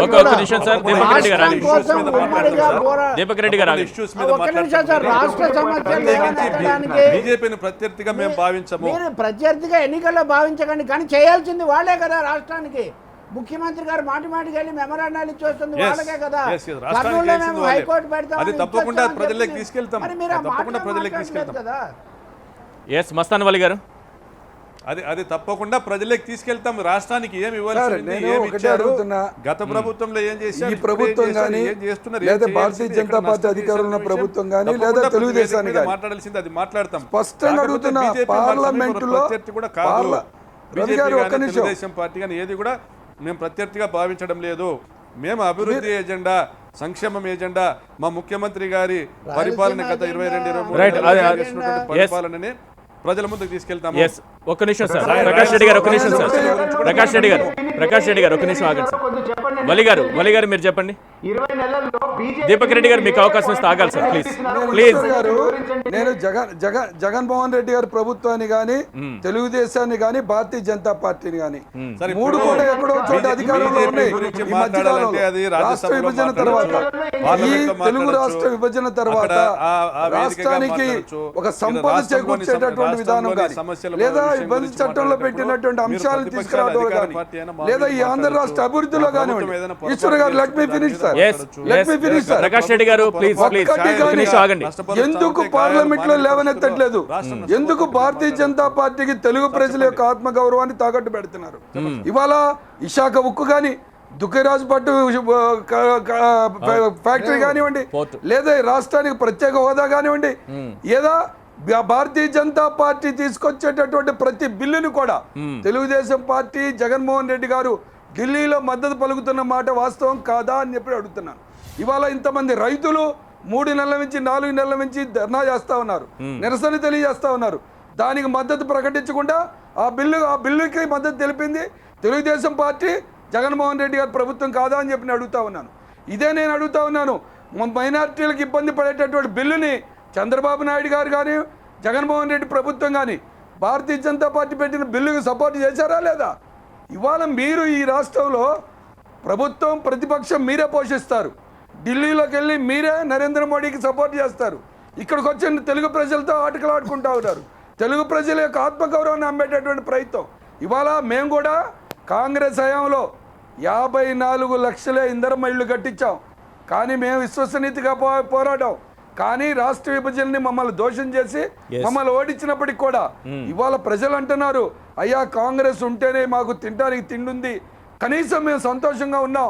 ఇవాళ ఈ రాష్ట్రాన్ని అప్పుల పాలు చేస్తూ ఉన్నారు, ఉద్యోగ అవకాశాలు లేదు, ఈ రాష్ట్ర భవిష్యత్తు లేదు. ఇవాళ 1,00,000 కోట్ల అప్పులతో మరి తేలాడుతూ ఉంది. ఈ రాష్ట్రాన్ని ఎవరు కాపాడుతారో తెలీదు. కేవలం తమ ఓటు బ్యాంకును కాపాడుకోవడానికి, తమను తాము పెద్ద లీడర్గా సంక్షేమ పథకాల కోసం చెప్పుకోవడం కోసం పోటీ పడుతున్నారు.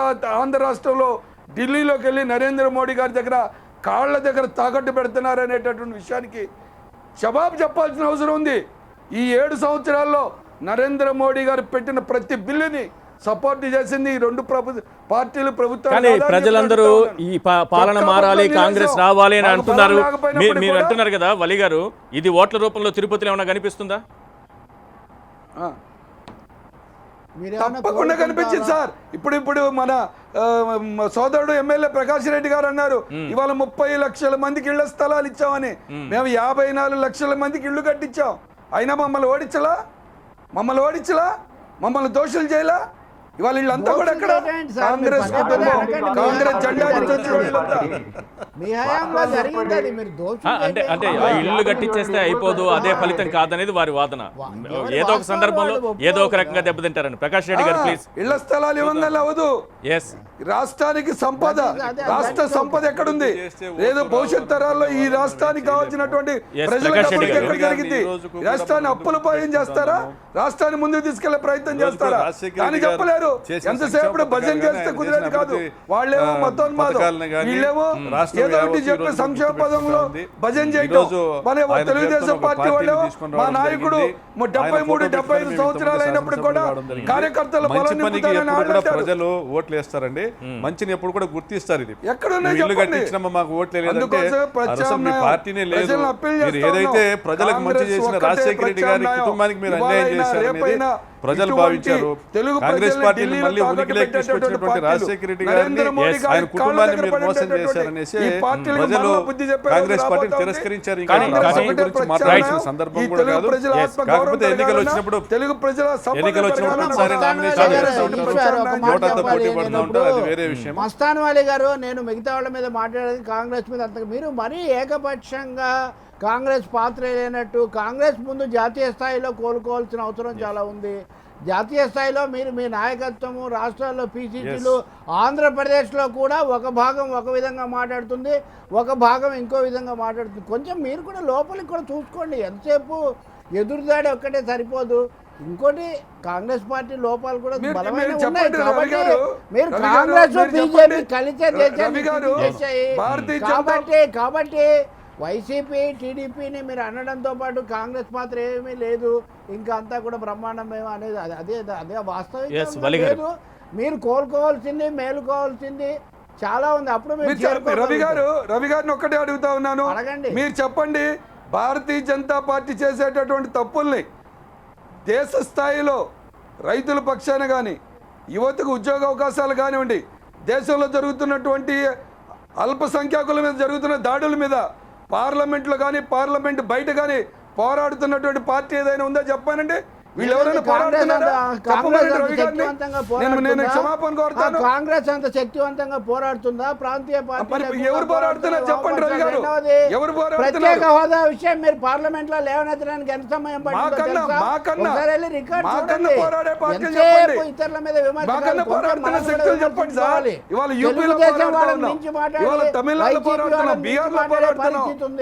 మేము పోరాడలేకపోతే ఈ దేశంలో ప్రజల గురించి మాట్లాడేవాళ్ళు లేడు. ప్రజాస్వామ్యం మనగలగదు, ప్రజాస్వామ్యం రాజ్యాంగ విలువలు లేకుండా పోతా ఉంది. ఫస్ట్ G23 ముందు సరి చేసుకోండి. ఏమని G23 గ్రూప్ 23 సంగతి గ్రూప్ 23 మీ సీనియర్ అదే ఏర్పాడినటువంటి చెప్తున్నా గ్రూప్ సార్, మేము అదే చెప్తున్నా.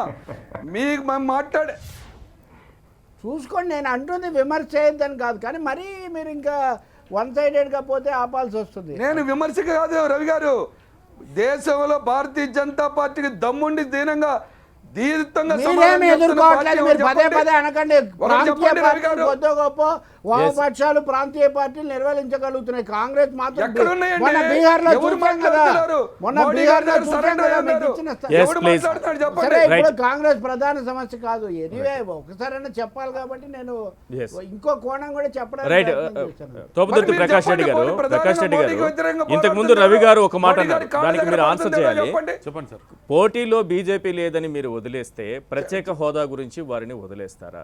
లేకపోతే రాయలసీమకి ఇస్తానన్నటువంటి బుందేల్ఖండ్ తరహా ప్యాకేజీ 25,000 కోట్ల రూపాయలు రావాలి సార్, దాని గురించి వదిలేస్తారా? లేకపోతే కడపకు స్టీల్ ప్లాంట్ ఇస్తామని చెప్పారు, దాని గురించి వదిలేస్తారా?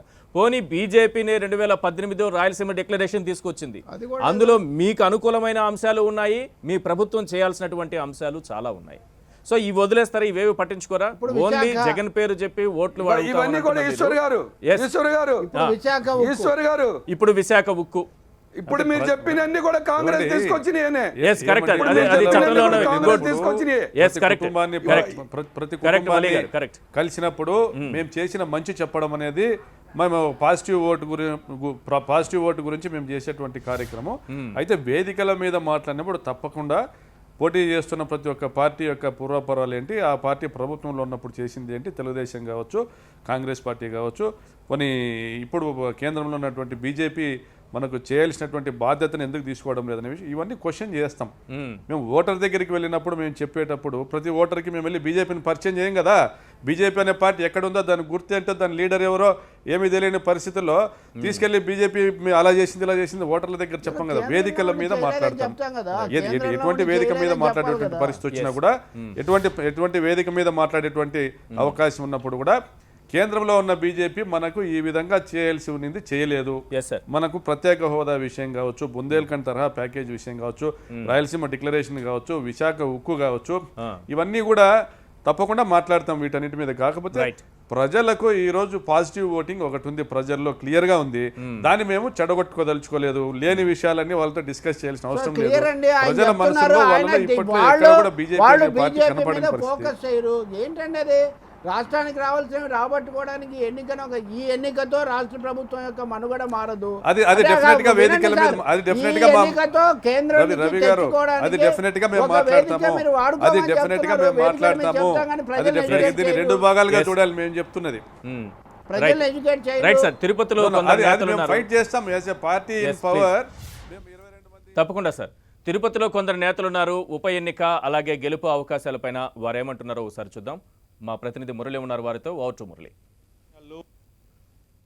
ఏపీ రాజకీయాల్లో హీటు పుట్టిస్తున్న తిరుపతి ఉప ఎన్నికపై 10 టీవీ నిర్వహిస్తున్న రచ్చబండకు స్వాగతం. తిరుపతి ఉప ఎన్నికతో ఒక్కసారిగా రాజకీయ వాతావరణం వేడెక్కింది. అన్ని పార్టీలు కూడా తిరుపతిపై పట్టు నిలుపుకునేందుకు ఎవరు ప్రయత్నాల్లో వారు ఉన్నారు. ఇప్పటికే అభ్యర్థులంతా కూడా ఖరారైపోయారు. టీడీపీ అభ్యర్థి ఇప్పటికే నామినేషన్ దాఖలు చేయగా, వైసీపీ బీజేపీ అభ్యర్థులు రేపు నామినేషన్ అయిపోతున్నారు. ఈ నేపథ్యంలో ఉప ఎన్నిక నేపథ్యంలోనే ఒక్కసారిగా తిరుపతి సమస్యలు మరోసారి ప్రస్తావనకు వస్తోంది.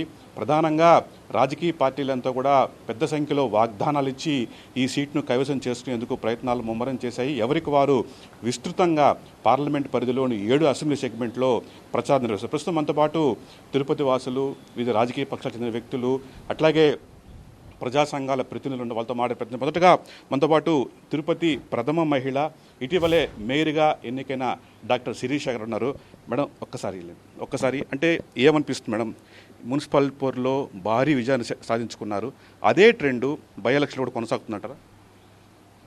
ఖచ్చితంగా ప్రజల సంక్షేమమే ధ్యేయంగా ఏర్పడిన వైఎస్ఆర్ పార్టీ గౌరవనీయులు ముఖ్యమంత్రి వర్యులు శ్రీ వైఎస్ జగన్మోహన్ రెడ్డి గారి నాయకత్వంలో ఆయన పాదయాత్ర చేస్తూ పేద ప్రజల కష్టసుఖాలని తెలుసుకొని మేనిఫెస్టోలో ఎంటర్ చేసిన నవరత్నాలు కానీ ఇంకా ఎన్నో ప్రజాదరణ పొందిన వెల్ఫేర్ స్కీమ్స్, కొత్తగా వాలంటరీ గ్రామ సచివాలయ వ్యవస్థ, ఇట్లా ఎన్నో రాష్ట్రంలోనే కాక దేశంలోనే ఒక గుర్తింపు తెచ్చుకున్న ముఖ్యమంత్రిగా ఆయన నాయకత్వంలో ఖచ్చితంగా వైఎస్ఆర్ పార్టీ అనేది ప్రజల్లో బలోపేతం అవుతుందన్నది మన మున్సిపాలిటీ నగరపాలక సంస్థ ఎన్నికలే ఆ రిజల్ట్సే మనకి దాని నిదర్శనం. మనతో పాటు ఒక సీనియర్ జర్నలిస్ట్ ఉన్నారు. తిరుపతి పార్లమెంటు పరిధిలోని నియోజకవర్గాల పట్ల పూర్తి స్థాయిలో అవగాహన ఉంది. సార్, ఏమనిపిస్తుంది బ్రాడ్గా ఆలోచించినప్పుడు? తిరుపతి పార్లమెంట్ సెగ్మెంటు చాలా ఏళ్ళు కాంగ్రెస్ కంచుకోటగా ఉండింది, మధ్యలో ఒకసారి బీజేపీకి వెళ్ళింది, మళ్ళీ ఇప్పుడు గడిచిన 2 ఏళ్ళు మళ్ళీ వైసీపీకి వశమైపోయింది. ఎట్లా అవుతుంది ట్రెండ్? ఎట్లుంది సార్ పార్లమెంట్ పరిధిలో? మనకి మొట్టమొదట తిరుపతి నియోజకవర్గం 1952లో మొట్టమొదట ఓసీగా ఉండింది. తర్వాత 62 నుంచి కూడా పూర్తిగా రిజర్వ్ స్థానంగా ఉంది. ఇప్పటి వరకు 16 ఎలక్షన్స్ జరిగితే ఒక్కసారి బీజేపీ, ఒక్కసారి టీడీపీ, 2 సార్లు వైసీపీ వచ్చిందనమాట. అంటే మొదటి నుంచి కూడా వైఎస్ఆర్ కాంగ్రెస్ రాకముందు వరకు తిరుపతి అనేది కాంగ్రెస్ కంచుకోట. వైఎస్ఆర్ కాంగ్రెస్ పార్టీ వచ్చిన తర్వాత ఆటోమేటిక్గా వాళ్ళకి అనుకూలంగా మారింది కూడా ట్రెండ్. ఇక్కడ ఎట్లా వస్తుందంటే క్యాండిడేట్ల కన్నా కూడా పార్టీలు చాలా కీలక పాత్ర వహిస్తూ ఉంటాయి. సెగ్మెంట్లో తిరుపతి విషయంలో మాత్రమే వైసీపీకి మెజారిటీ రాలేదు సార్, అదొక ఆసక్తికర పరిణామం అనుకోవచ్చా? అవును, తప్పకుండా. కానీ రీసెంట్గా జరిగినటువంటి మున్సిపల్ ఎలక్షన్ చూసామంటే ఎన్నికలలో నిలబడే స్థాయి లేకపోవడం అనేది తెలుగుదేశం ఆశ్చర్యకరం. అంటే చాలా సీనియర్ లీడర్లు ఉన్నారు, మంచి ఓటర్లు ఉన్నారు, అయినా సరే పోటీ చేయడానికి వెనుకడు వేసే పరిస్థితి ఏర్పడడం అనేది ఇది కొంచెం రేపు ఎన్నికల్లో ఎంతవరకు నిలబడతారనేది కొంచెం కీలకమైన అంశం అవుతుంది. సార్, మనతో పాటు కాంగ్రెస్ నేత ఉన్నారు. నిజానికి మీ పార్టీకి ఇది కంచుకోట.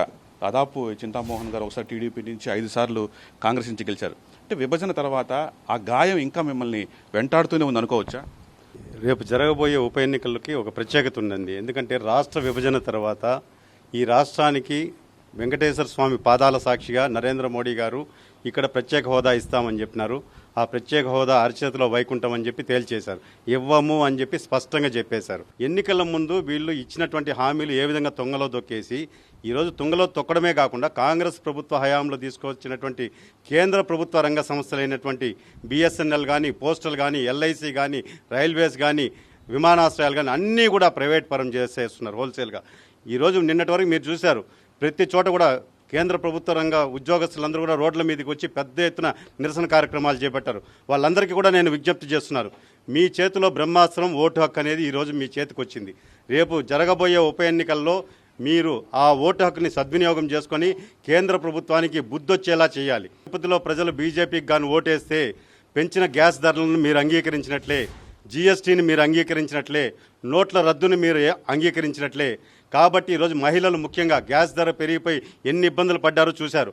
కాబట్టి కేంద్ర ప్రభుత్వ పరిస్థితి అలా ఉంటే రాష్ట్ర ప్రభుత్వ పరిస్థితి ఇంకా చెప్పాల్సిన పని లేదు. 22 మంది ఎంపీలు గెలిపించారండి, ఒకసారి అవకాశం ఇవ్వని. ఈరోజు భూతద్దంలో పెట్టి ఎతికినా కూడా ఢిల్లీలో ఎంపీలు ఎక్కడున్నారో ఎవరికి కనపడడం లేదు. బీజేపీకి కానీ రాష్ట్ర ప్రభుత్వానికి కానీ ఓటేస్తే ఇంకా మిగిలిండే తిరుపతిలో 2 ఒకటి తిరుపతి రైల్వే స్టేషన్ అమ్మేస్తారు, రేణిగుంట విమానాశ్రయాన్ని కూడా అమ్మేస్తారు. కాబట్టి ఆలోచించి ఓటేయాలని చెప్పి విజ్ఞప్తి చేస్తున్నానండి. మనతో పాటు జనసేన నుంచి రాజారెడ్డి ఉన్నారు. అసలు ఏమి సహకరించరా? బీజేపీకి ఏమన్నా తోడ్పాటు అందించే అవకాశం ఉందా లేదా? పవన్ కళ్యాణ్ గారు తీసుకున్నటువంటి ఏ నిర్ణయం అయినా సరే జన సైనికులుగా, జనసేన నాయకులుగా మేము ఆయన ఏ నిర్ణయం తీసుకున్నా ఆ నిర్ణయం మేము కట్టుబడి ఉంటాము. అదేవిధంగా ఆయన 2-3 రోజులు పర్యటన కూడా ఇక్కడ విజయిస్తున్నారు. ఖచ్చితంగా పవన్ కళ్యాణ్ గారు పర్యటన చేస్తే రిజల్ట్ ఏ విధంగా ఉంటుందో కూడా మీరే చూస్తారు. కాంగ్రెస్ పార్టీ ఎత్తుకుంటే అది మునిగిపోయిన పడవ, తెలుగుదేశం సగం మునిగిపోయిన పడవ. ఇప్పుడున్న అధికారం పార్టీ రానున్న కొద్ది రోజుల్లో పూర్తిగా కనుమరుగైపోయే పరిస్థితి ఉంది. ఖచ్చితంగా రాబోయే రోజుల్లో కూడా జనసేన పార్టీ జెండా ఎగరేస్తాం. ఈ యొక్క నిదర్శనంగా కూడా ఈ తిరుపతి ఎంపీ ఎలక్షన్ని మేము గెలిపించుకుంటామని కూడా ధీమాగా ఉన్నాం. మేము అసలు నిజంగా టీడీపీ బరిలో లేదని, గెలుపు మాది డిసైడ్ అయిపోయిందని బీజేపీ, టీడీపీ సెకండ్ కోసం పోరాడుతోందని చెప్పి వైసీపీ అంటుంది. ఏమంటారు?